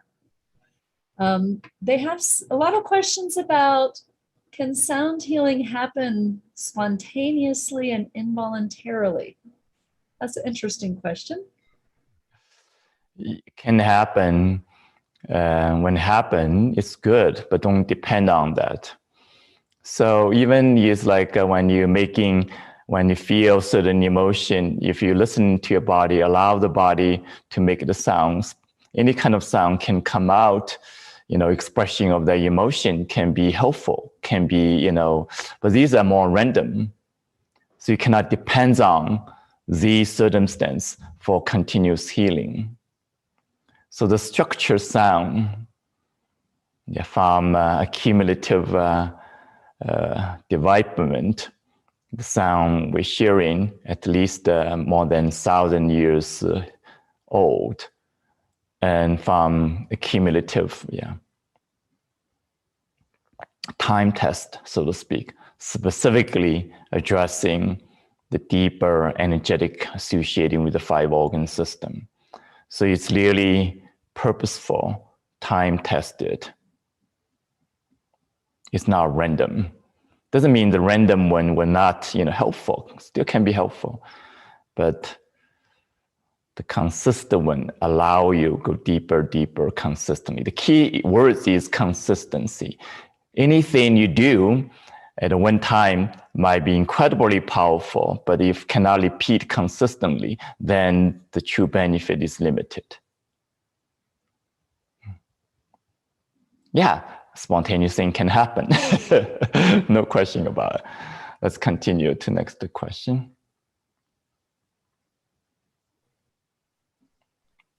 All right, Linda Weber, she has a question mark in the chat. Let's see if I can help you get unmuted. Linda, go ahead and ask your question. Hi, thank you so much. I'm so deeply grateful. I just want to say for all of these days, it's been incredibly transforming.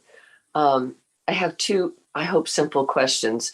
One is, one of the experiences I'm having is every time I feel so deeply connected, and yet I'm struggling to stay awake during these sessions. And I'm just wondering how I can address this. And is it just that I'm absorbing so much that maybe that's the best way for me to absorb it, is to just rest in it? Excuse me. And my second question is about, I have difficulty choosing one thing to focus on when we do these practices, I guess as part of the 3A's practice. So those are the two things I would like to have addressed if possible. Thank you. Yes. Well, first of all, you know the answer already. Yeah. When you feel like dozing out, a little bit sleepy, even sometimes feel like exhausted, that's just naturally happening when the mind relaxes. Especially, you know, we carry a lot of exhaustion already. The body needs to rest. That's the deep need we forget. So now when we learn to relax in the mind, then you naturally, the response is just dozing out. Okay. Then another level is the mind not only, you know, relaxing, but relaxing from all these familiar thoughts. Yeah. So there's new thoughts, new information, new energy you're experiencing. So there's a lot of stimulation happening. So in that process, yeah, one of the natural experience and the good thing happen is you letting go of the control, basically. The mind's like letting go of the control one way or another. So that's also kind of inducing the sleepy feeling. So ultimately, we're learning how to not only embracing whatever happening this moment, but understanding, yeah, energetically, a lot happening beyond what we know. Beyond your intellectual understanding, beyond your awake state of interacting. Your energy is still interacting when you fall asleep or doze out, when you're not thinking too much. So that is another opening happening. And I'm still absorbing whatever. Exactly. Okay. Exactly. Yeah. So, you know, obviously, when you feel like you missed something, energetically still there, not missing anything, but your mind thinking, oh, I missed something, you still can go back to the recording. That's the beauty of this new technology. So you don't have to beat yourself up. And the second question, you know, many of us, if relatively new, you have a question, you know, what is my next step? When you're experiencing such power, such radical approach, obviously, yeah, we want to learn more, practice more. And so we can discuss that, you know, after the session. If anybody wants to ask any question, and after we finish formally with large group, we can stay longer for that purpose. And if you are in the program already, then the Qigong for Life Mastery program gives you an incredible consistent structure. So without consistent structure, it's very difficult to focus anything. That's the human challenges, yeah. Like when we have, let's say, 10 options, we get so lost, don't know which one to choose. Every day, we kind of confused, struggle, then eventually give up. Yeah. So in the ongoing program, Qigong for Life Mastery, so any stage, yeah, you're giving some choices, but you're suggested, that's the priority, first priority. If you say I'm 30 minutes, that's the first priority. Say I'm going to have 1 hour, then the second priority can be included. If I have the 2 hours, then yes, you can do all of that. So that is the map, the structure we have. That make it possible, make it really consistent, make it clear. You don't have to think too much. Then that structure is consistent at a time, the next 3 months or 2 months, changing to a different variety, but priority number 1, priority number 2, priority number 3 is mapped out for you.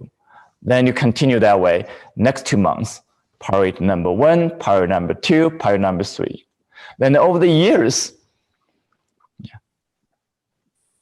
you not only learned everything essential, experienced different variety of practice, and discovered different way of approaching the energy of wholeness. And then you integrate. Then by then you know what's your next step. You have this kind of a new level of not only understanding, new level of structure, consistency. Then the next step is very clear. You don't have to worry ahead of time. That's how it works.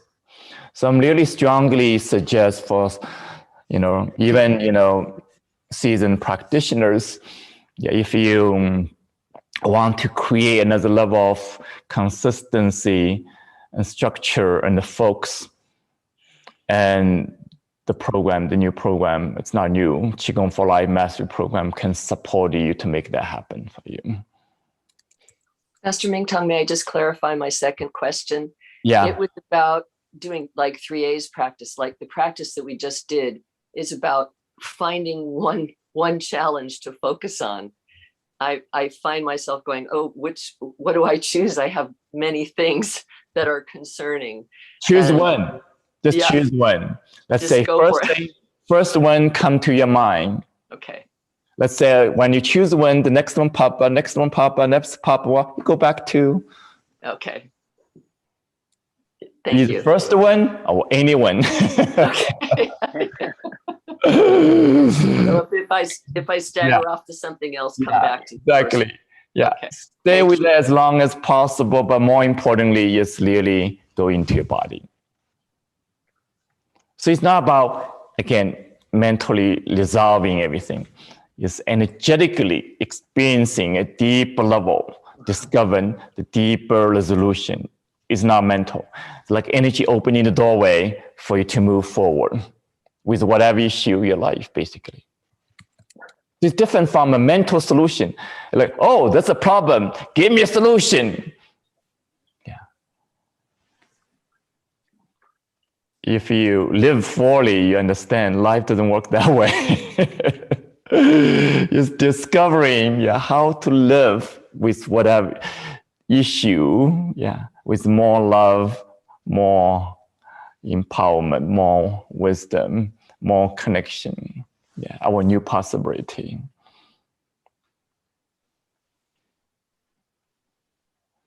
It's different, habit, thinking, what's the solution, fix the problem? Sooner or later, we'll probably wake up to the truth. There's no solution.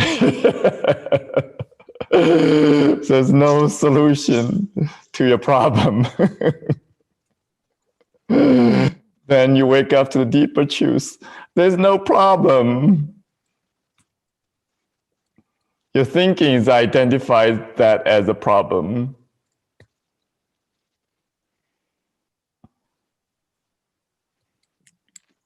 It's a life experience.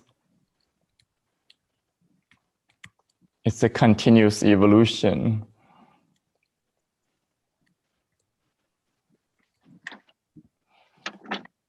And yet you have to discover for yourself. So let's continue to the next question. Beautiful. So we have a question from our Qigong for Life Mastery audience. This is a really profound question. Could you please help me understand how is the opposite of fear is love? I've tried to understand this for a long time, but I don't understand it. Yeah, that's a misunderstanding. We're putting everything as opposite. A and B, positive, negative, good and bad, right, wrong, should, shouldn't. What I said today is the essence of fear is love.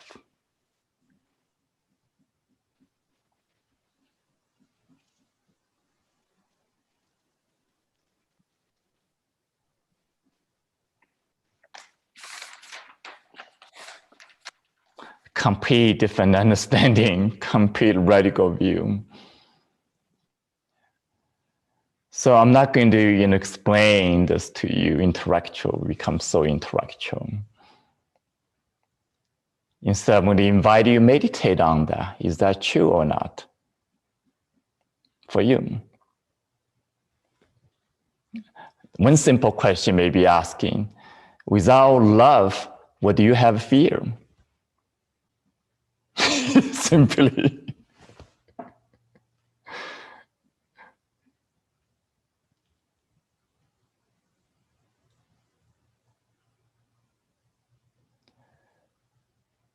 So again, ultimately, the essence is love.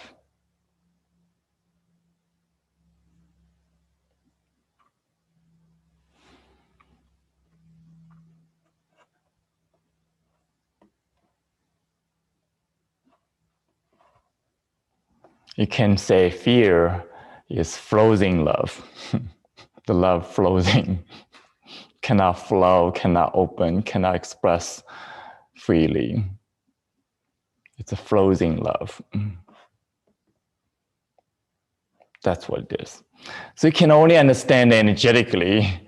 If you go to too intellectual, you'll be totally lost again.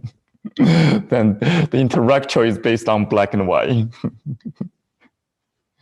Opposite. Dualistic thinking. The energetic perception is help us to go beyond that, get out of that.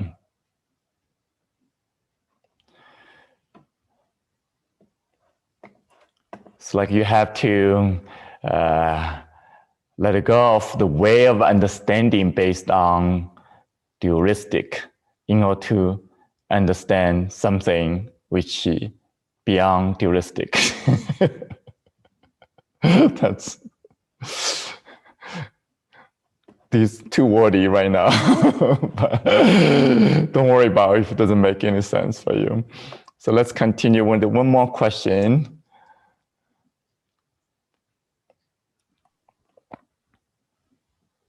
Okay, so we've had so many beautiful comments in the chat. And let me just ask you, Master Mingtong, one of the things people were commenting on was this is such an amazing teaching today. And I really want to encourage you who have been called in your own way to be here to share this, to go to, a lot of you have said, it's amazing. I want to go back. I want to listen to it again. It's on YouTube. And I want to encourage you to share this.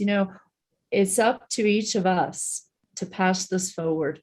And as you've commented in the chat, this is what we need right now. This is the message we need to hear, I think, all over the world. So, yeah, thank you for mentioning that. I feel, we all have a good intention, but also how to align our action with our intention. And that is what we are being asked for. So not only the practice, the way you're showing up, participating is the expression of the action, aligning with the intention. But also the second equally important action to align your intention is to share this with as many people as possible. Just simple act of sending email, text message, go click on social media link. Simple action like that is expression of this alignment. So really want to encourage you, take one more step, sometimes even uncomfortable step. So with that said, let me engage with one more question. Then we're going to shift to, so we want to, again, want to make this everything simple, easy for you. The way to share is go to the link, qicenter.com. /YouTube. Yeah. qicenter.com /YouTube. Then you go to that page, click on any video you want to share. then go to a sync with the place. Sarah is guiding us. You go to share, then you have all the options. Yeah. Wow, you can slow WhatsApp, Facebook, Twitter, email, and all kind of different options. You can choose one of them or anyone's combination of them to share. Takes like 1 minute. And you never know how this can touching someone, can plant the seed, can spread in the healing movement, the healing movement we are initiating. So same way, you know, I don't want to keep this for myself. I'm sharing as much as possible with you. So I need your help to share this with others. I'm so passionate about it, so straightforward about it. So yeah, for any of us ready for your next step, and we're here also supporting you, whether ongoing learning, practicing slow Qigong for life mastery, or deep dive for the retreat upcoming. We can spend more time to share more information afterwards. So let me go back to any last question. Okay, go ahead, Connie. Thank you. So when I'm looking at the 5-organ integrative sound healing method paper sheet, and you know, like yesterday we did the cardiovascular system, and it is today a different system. So if my question is, so say for example, you want to try to transform some frustration into courage, or however that process kind of works, do you do the sound just for that system, or do you start with the first one and work your way through all 5 systems, like when we're practicing on our own? Yeah, good question. So as ongoing practice should be a complete routine, starting with heart to kidney, digestive system, to liver purification, to lung, respiratory system, 5-organ system. And that's what you learn from the Qigong for Life Mastery program. And or you can even getting a recording from YouTube, guided practice available in the YouTube. But that is kind of for you to experience it without deep learning, without deep understanding. So that is the let's say consistent practice, most important to the whole routine. Then the times you feel certain emotion arising so intense, then you can do just the sound for that particular organ which is associating with that particular emotion. And that's still as a supplement practice, still can be helpful, but you don't want to use that as a consistent practice. The reason is very simple. Not only all emotion is interconnected. For example, deeper cause of frustration, anger is fear. But if you're just addressing fear without going to the anger, then still something missing. So it's like that. So just give you an example. The 5-organ system, in order to work, for each organ to be healthy, physical, emotional, even mental, spiritual dimension, all 5 organs has to work together as a family to be healthy. You cannot individual member, oh, I want to do my own thing to be healthy. That's problematic approach from conventional medical perspective, unfortunately. So that is holistic. You have to address, every aspect inside of you, but it's not as complex as medical analysis. It's 5 organ, 5 energy, 3 sound for each organ. Then you go slow, you're addressing everything. It's that simple. Yeah. So it's not like, 50 things, 100 things to address one at a time. You do 15 sound, you're addressing everything. That's it's amazing. It's just unbelievable, it's so that is the power. Yeah. So thank you for all these questions. Again, for limited time, we won't have time to address all the questions, but continue sending us questions. Our team can help with these questions, and also we can bring some of the questions to this live stream as well. So with that said, I'd like to invite anybody who want to stay longer, and we can share more information or asking questions about the ongoing program we mentioned about Qigong for Life Mastery, and as well the upcoming intense retreat. So Sarah can share the banner first, then we're going to transition to that. And then Sarah are going to actually shift to the Qigong for Life Mastery membership program. Over there, we're going to have a small group interaction. And that's part of the ongoing membership program. Every Saturday, we have a live stream, either teaching by me, guided practice by me, then also guided by a coach, or small group interaction, sharing deeply in very safe, very deep, committed place, ongoing basis, not just occasion, basically once every 4 weeks coming together to do that. So in this case, because this is kind of a special occasion, we're merging all group together in this one session. So like inviting the current members of Qigong for Life Mastery, if you like to, shift into small group sharing deeply next half hour or so. Maybe you can do 40, actually we can still have a 45 minutes to do that. That can be powerful.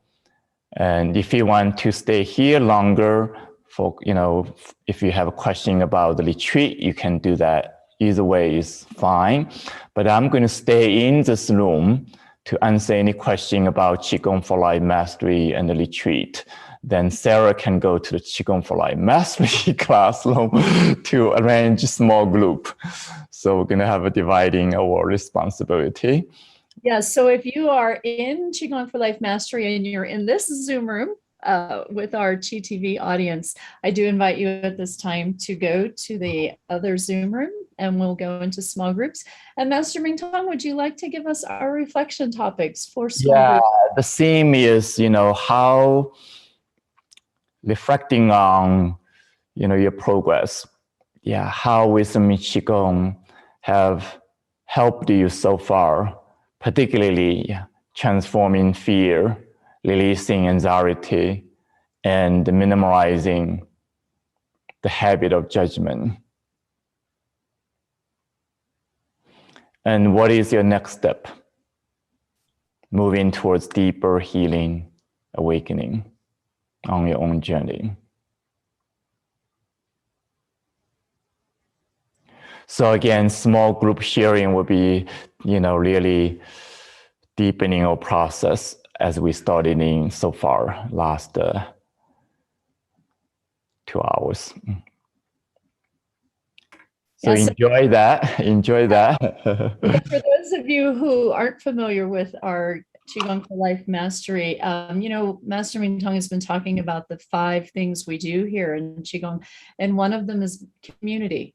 And so this is our community time where we can connect to each other and share on a deeper level what we're learning and what our challenges are, and experience that support of our community. So I'm just going to give everybody about 5 minutes and then we'll start small groups. So we'll see you over in the Qigong for Life Mastery room in a couple of minutes. Thank you, everyone. And we'll see all of you tomorrow. Meanwhile, Sarah, can you display the banner for Qigong for Life Mastery as well, the retreat? So for all us, interested, you can write down the link right now.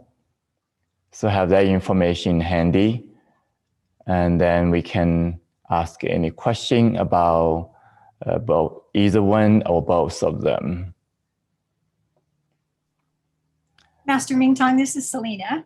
Oh, good. I need some help here. Yeah, I thought you might want some support, so I wanted to let you know that I'm here. Great. Thank you.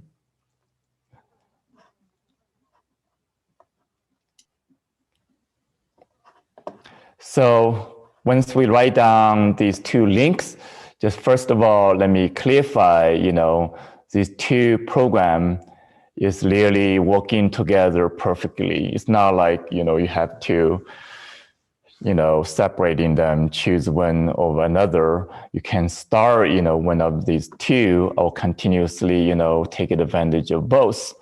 So basically, the Qigong for Life Mastery Program is an ongoing program, and you can take 1 year at a time, and then you continue as long as you want.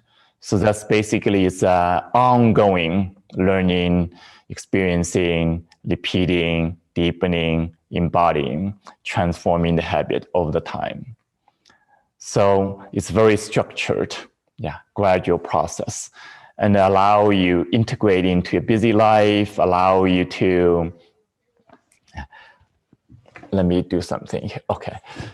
Allow you to applying to everyday life. So make this possible to bring this to your ongoing daily life. And the retreat is happening only for the time frame, 10 days right now, or you can sign up to 30 days. So in that particular period of time, you dive in very deep. So very intense on one hand, but also very durable for people, with all kind of illness, all kind of disability, all kind of energy depletion, all kind of issues. You can start in where you're at. So all the practice is very guided. It's guided practice. You're guided. So you're not so much focused on learning how to do the practice on your own. You're more focused on experiencing the practice with all the guidance, all the support you need in the retreat. Okay, so that is slightly different flavor, focusing on experience, repetition, diving as deep as possible. Like, we're opening very deeply in these last few days, even in a short session. You can imagine how deeply you can open to in a retreat, timeline. And so in the Qigong for Life Mastery Program, you're giving yourself more time to learn this practice step by step. Learning on your own, but guided also. Here is explanation of this movement. Here how different variation of movement. That's how you're connecting with different part of the body. I'm just giving an example of the movement. And the sound, how you improve the sound, how you connecting with deeper purpose, and how you applying this practice to your everyday life, including physical healing, emotional healing, as well as spiritual dimension of your life. So that's kind of have a enough learning process in the Qigong for Life Mastery Program. And in the retreat, we quickly dive into the experience. So that's two different flavor, different purpose. So let me open up to any question first. By time, we should clarify everything once we address in these questions. Master Mingtong, I'm answering a lot of questions in the chat, but I think Connie has her hand raised. Connie, if you'd like to speak. Oh, shit. I hear someone. I need to get out of this. Let's type in a question mark in the chat box so Selena can find you this way. I also need to ask Stephanie to help me because I'm not a co-host, so I can't unmute people. So Stephanie, if you can help with that part, that'd be great. Yeah, making. I think you are a co-host. Nope, I'm not. I checked. Oh, okay. You can make me one that way. Thanks. All right, let's see if there's any questions in the chat I can find.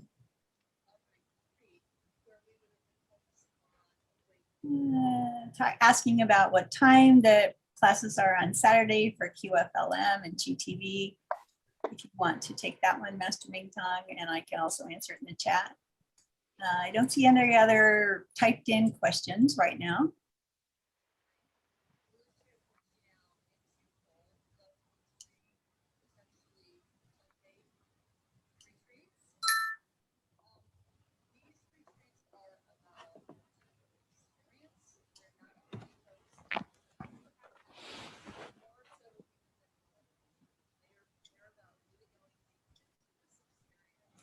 So if question come to the chat box, Selena, you can read them. If simple for you to answer, go ahead. If you need my attention or jump in. Here's one possibly you could answer. Are the Mastery Online Saturdays recorded if we miss them? Right. That's the benefit of technology.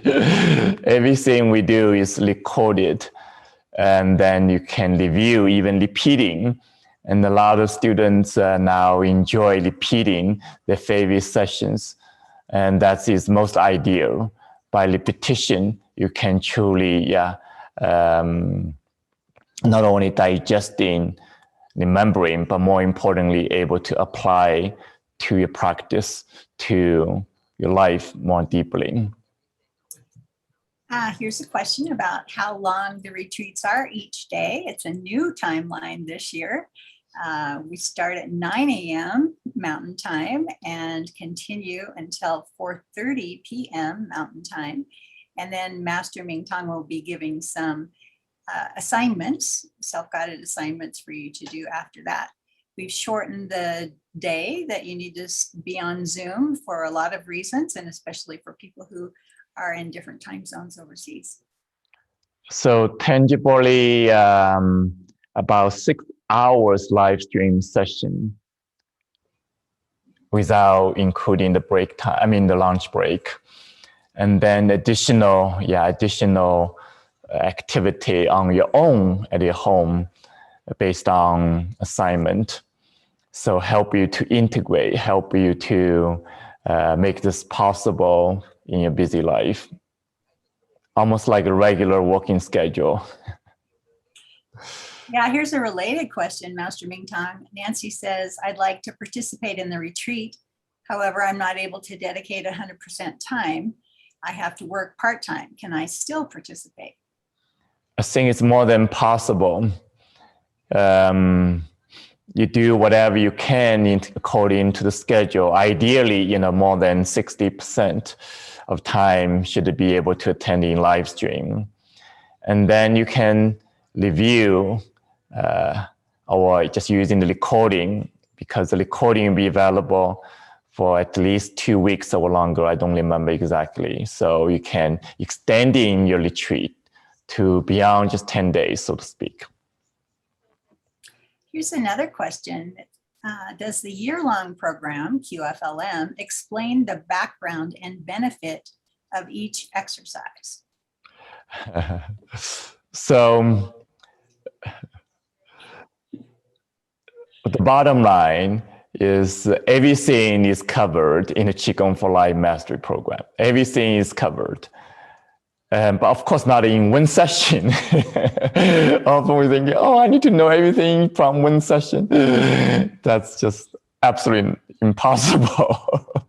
But in timeline of 1 year, in all this lesson, all this material available, then become possible.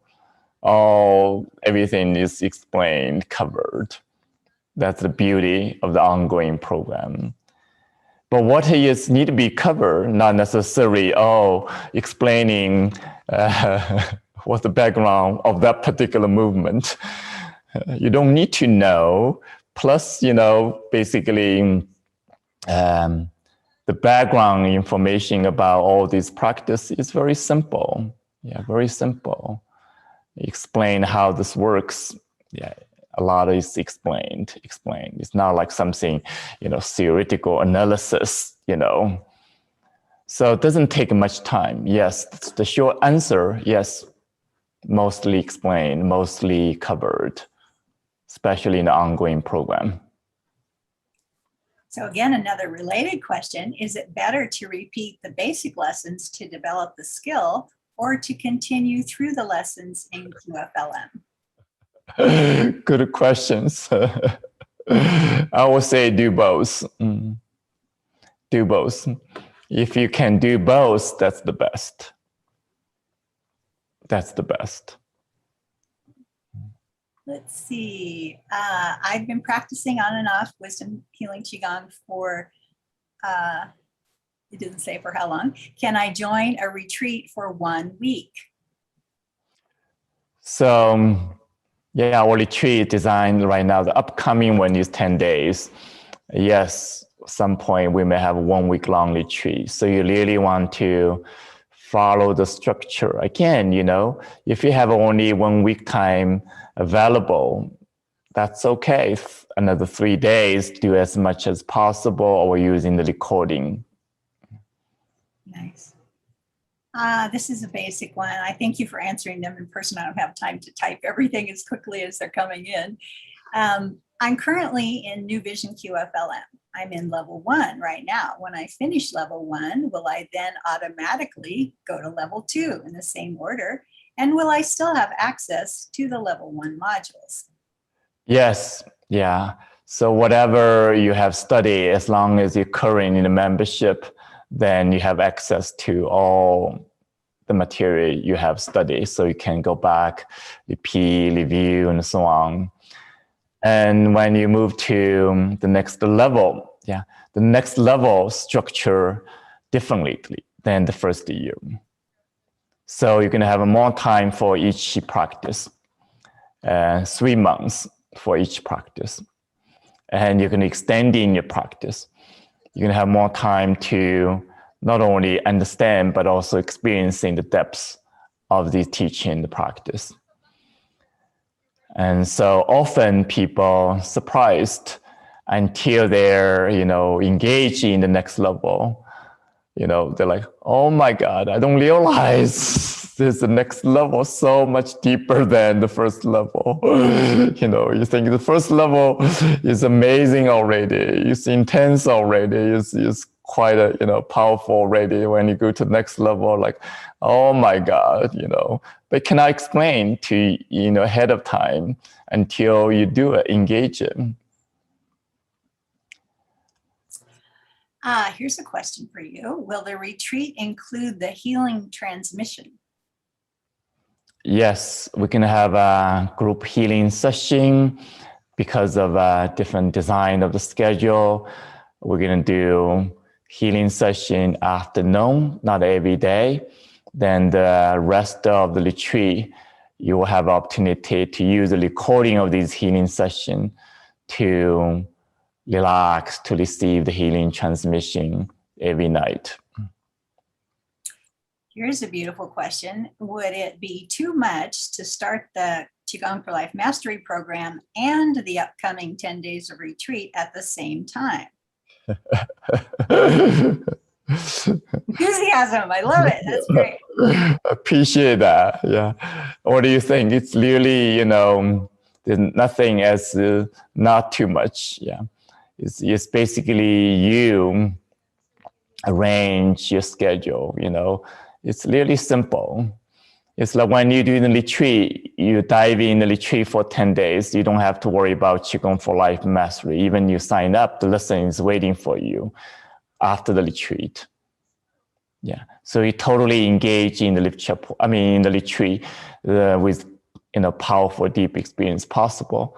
Then when you continue to Qigong for Life Mastery, then you're able to even take in the retreat experience continuously to the ongoing training practice of Qigong for Life Mastery. So you're powerfully supportive of each other, basically. And vice versa. If you're starting with Qigong for Life Mastery first, you're learning whatever these lesson basics or advanced even, then you take that knowledge to the retreat and everything you do become much more effective for you. So everything is like based on your own history. You starting your history now, basically. Then that history continuously affecting you the next step. Yeah, as I mentioned in the last couple of days, accumulative. Don't think of yourself isolated. I just do one thing, get all the result. That's just not possible. Accumulative, consistent engagement, generating the benefit, true magic, true power. Here's a couple of questions I would like to just answer verbally live. Deborah, the continuing 30 days does start at the same time as we've been starting every day at 9 a.m. Mountain. and then it goes until 4:30 in the afternoon Mountain Time. And Lucy says, can I re-enter the QFLM program? I completed, I think she meant 1 month of it, and she's been doing it regularly, but she never got to the sound healing part. So yes, if you were once a member of QFLM, you can resume. Your courses should still be there. If there's any question with that, our support team can help you pick up right where you left off. No problem with that, Lucy. We've been working very hard to fulfill everybody's need, even different individual needs. So in case, if you need to pause the membership program for a while, you can contact our staff, pause for, 1 week. You don't have to officially to do that, You say 1 month, then yes, we can do that for you. Then you resume when you're ready, come back actively again. So we customize the whole system, spend a lot of staff time to make that happen for you individually. Yeah, I see Sarah's back, and here's a great question for Sarah to answer, because she's been our program designer. Elaine asks, she says, QFLM used to be 4 months at a time per course level. Today, twice it was mentioned that it's 2 months. Is that correct? And now I'm noticing I made a mistake myself.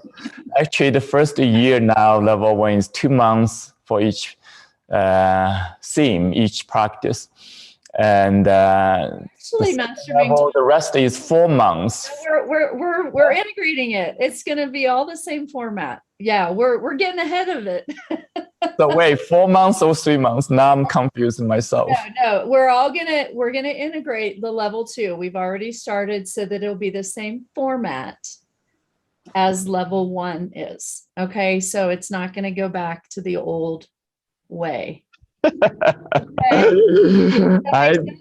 I'm hearing this first time. we're just so far ahead, Master Mingtong. What Good. We'll continue upgrading, updating, all that. Yeah, the master in this. when I asked you a while ago, are we going to be upgrading level 2? You said it was up to me. So here we are. Here's another question, and I think it's really great that Master Mingtong can answer this. The question is there someone on the staff who can advise which practices to do in the mastery program for specific health issues? I think you should take that one, Master Mingtong. Yeah, this is a common question.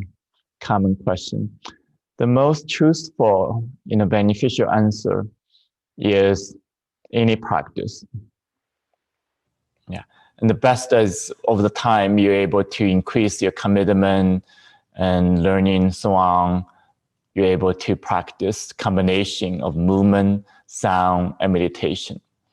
So these 3 kind of practice as a combination, producing the best result. Doesn't matter for what condition. So understanding the healing process, the wisdom healing, Qigong healing process is about addressing the deeper energetic cause of any diagnosis, any symptom, any issues. It's not about the symptom itself. It's not about the diagnosis itself.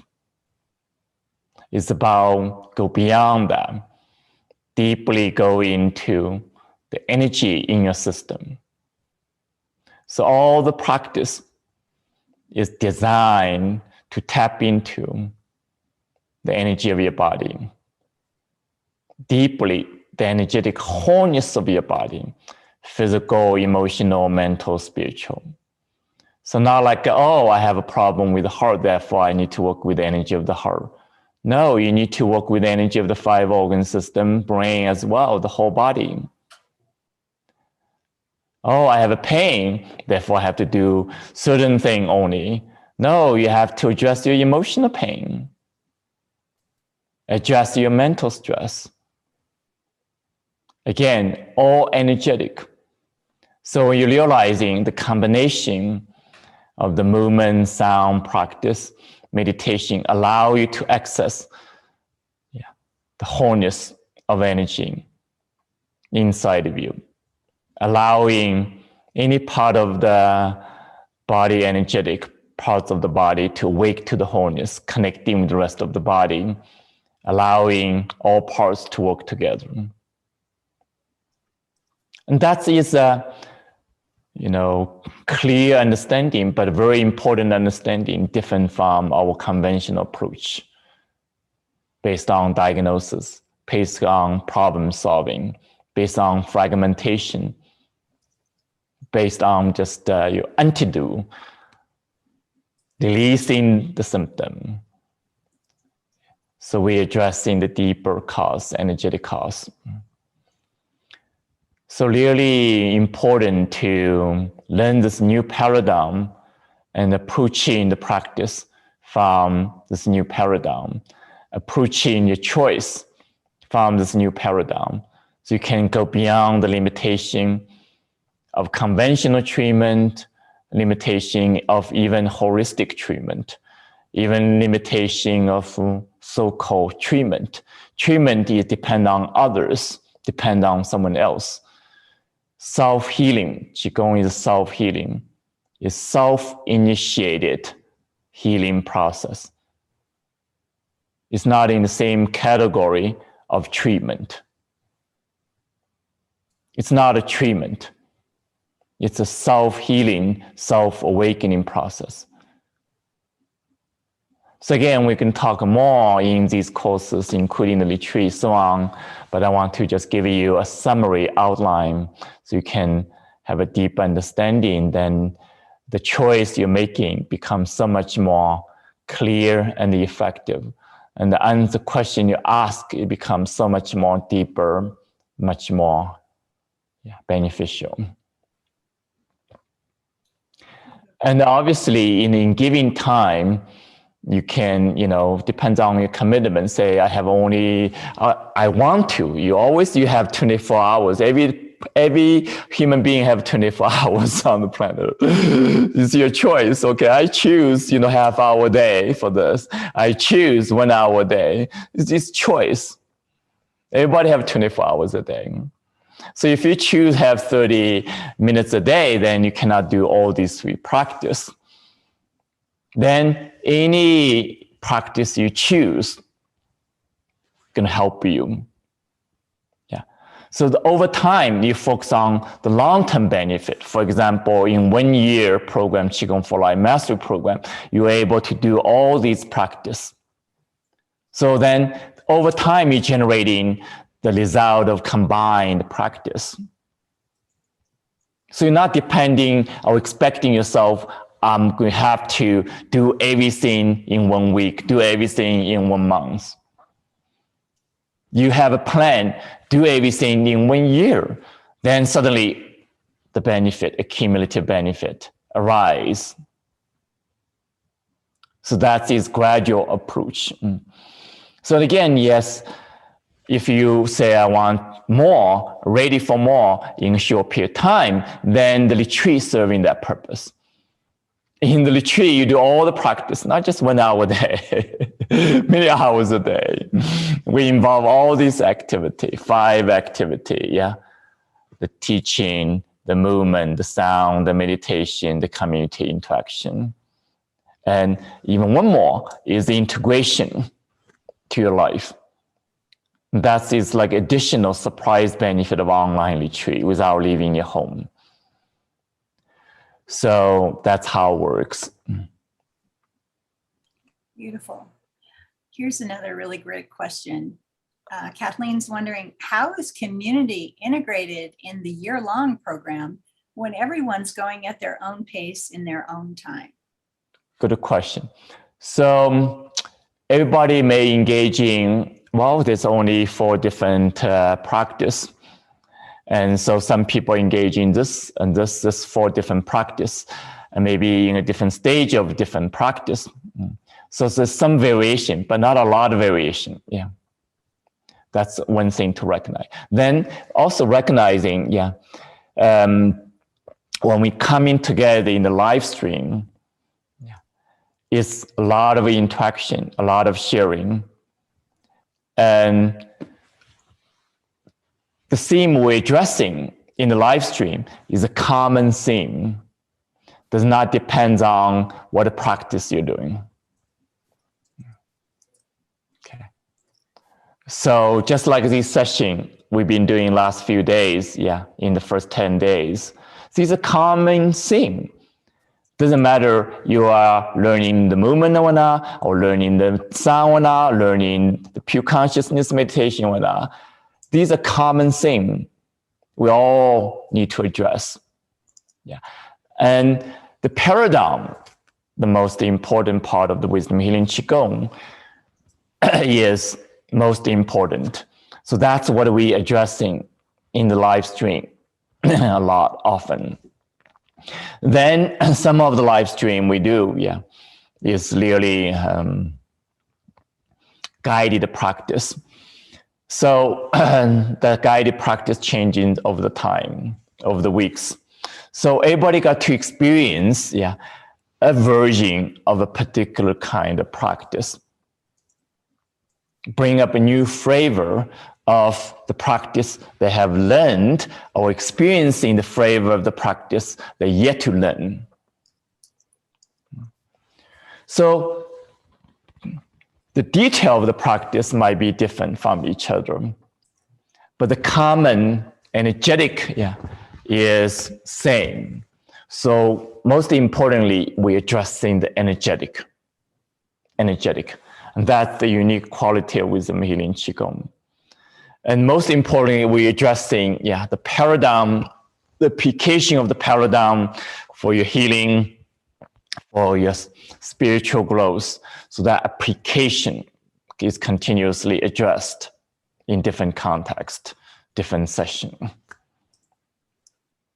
And then the interaction of the small group, we have assignment. For example, today you heard me the assignment here. So what do you have learned from wisdom healing Qigong to address the fear differently, to heal the anxiety, to release judgment? So that is a common theme. Doesn't matter the people who are learning movement or learning sound or learning meditation. Doesn't matter which one they're currently learning in the different stage of learning. But this common theme is universal. So deeply addressing this common theme and sharing deeply. It's not sharing, how I'm doing this particular movement, how I'm doing this particular sound. No, these are addressed in the self-study classroom. So the community interaction is go beyond these details. The deep energetic, deep healing, deep transformation, deeper personal experience. That's what it is. Simon has a really great question too. He's been wanting to ask guidance for some weeks. He's 6 months into QFLM. The question is about acceptance. I understand that this program cannot be transactional, but how do we accept what's going on and maintain confidence when our symptoms continue or get worse? So that's one of the deeper understanding of what is the healing process. Healing process, is often uncomfortable. Healing process is often getting worse before getting better. And the healing process is deep energetic, and the symptom may not reflecting the deep energetic. And the physical aspect of your body often catch up after the energetic healing, energetic shift happen. So the healing happening in the energetic level first. Then, you don't know exactly when, slow the time, the physical manifested in the physical. Then the symptom changes for better. But in this process, symptom can change worse, better, then eventually, change for better. That's how it happens. So the understanding, first step. But second step is the continuous guided practice allow you to feel the energy in your body beyond your symptom. When you feel pain, feel the symptom float out, you're guided to go deeper beyond that, feeling the rest of your body, feeling the subtle sensation of energy, feeling the connection with your own body, feeling the universal energy. Instead of just the symptom itself, just the part of the body you're feeling pain, feeling discomfort. That's the whole point. So you're continuously discovering the wholeness of your body beyond the symptom, beyond your story, beyond what you are struggling. Then a new experience arises. This new experience is supporting you moving forward. And yes, the part of the process is mental, is making the choice. Yeah. Not judging yourself based on symptoms. That's the choice. And go deeper beyond the symptom. Yeah. Discover the deeper energetic truth inside of you. So that is, again, it's a mindset. So as you mentioned already in the question, I understand. I want to shift from mindsets of transactional to transformative, but you have to make a choice. Have to make a choice. No one can do the choice for you. But what I'm saying is the teaching, the practice support you to make this choice possible. Without that, you can't. Yeah. So the answer is a teaching, the practice, especially guided practice, continuously empower you to discover the new possibility, the new change, the new experience. Yeah. Discover the new level of confidence.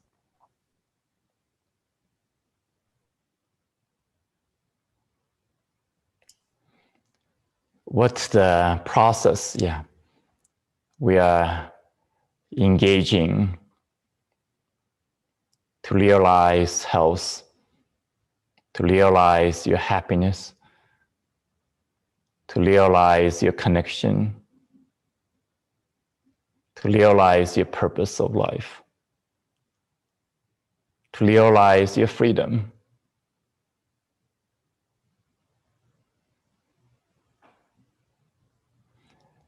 I cannot think of anything more important than that.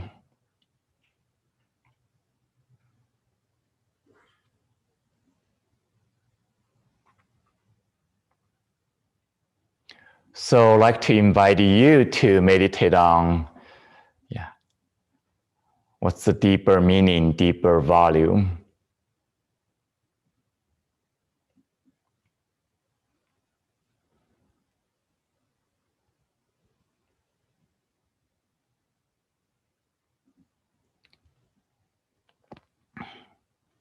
So again, we are so committed, more committed than any time in history to support your intention, but also your action. Whatever level of commitment you have, we're here to meet you halfway. Our commitment is 100%. But in the interaction of, with each individual, we're meeting you halfway. We can only meet you halfway. Yeah. If we meet you beyond halfway, we're forcing you. Yeah. If we're meeting only 40%, then we're not matching your commitment. So, but our own commitment is 100%. And that 100% changing, increasing. And that's given meaning, purpose to my life. And I believe it's true for our team too, including Selena, Sarah, Stephanie, many others.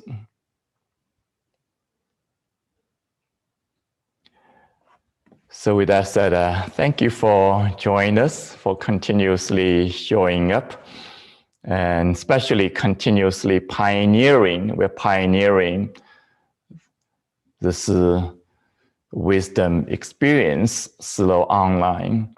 That is a pioneer. We're making history. Just like as we experienced last few days, it's not possible even 20 years ago. Was not possible 20 years ago. And 10 years ago will be very challenging. We did start more than 10 years ago. Will be very challenging. It's possible, became possible 10 years ago. Now become so effective, so powerful. And that is an incredible gift. For me as a teacher, and for all of us as human beings living on the planet Earth.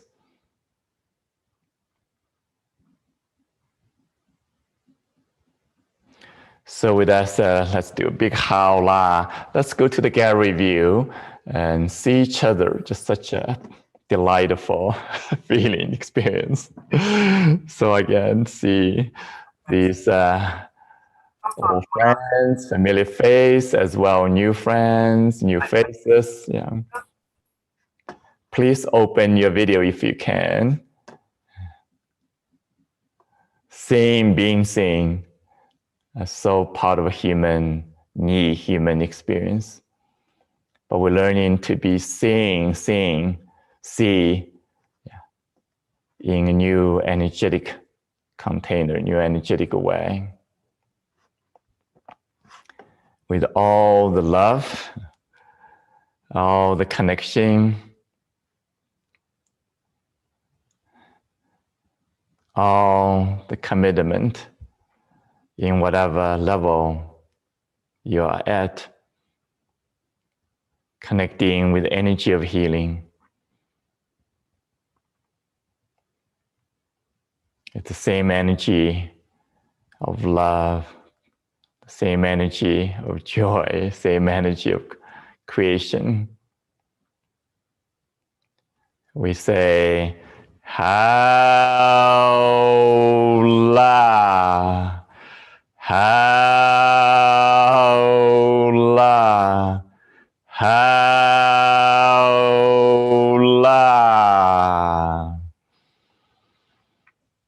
And this give me another opportunity to send in the healing energy, not only to your own, to your mind, body, heart, spirit, but to your home.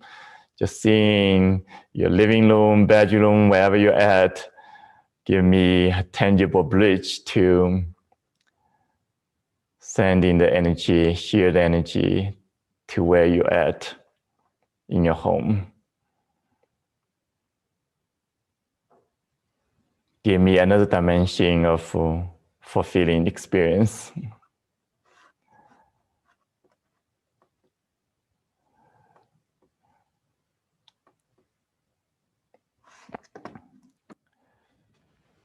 All right, I'll see you tomorrow, whenever next session. Hopefully see you in the retreat as well. So have a blessing, healing Saturday, especially in this historical time. Again, invite you the intention of transforming fear, releasing judgment. See you next time. For now.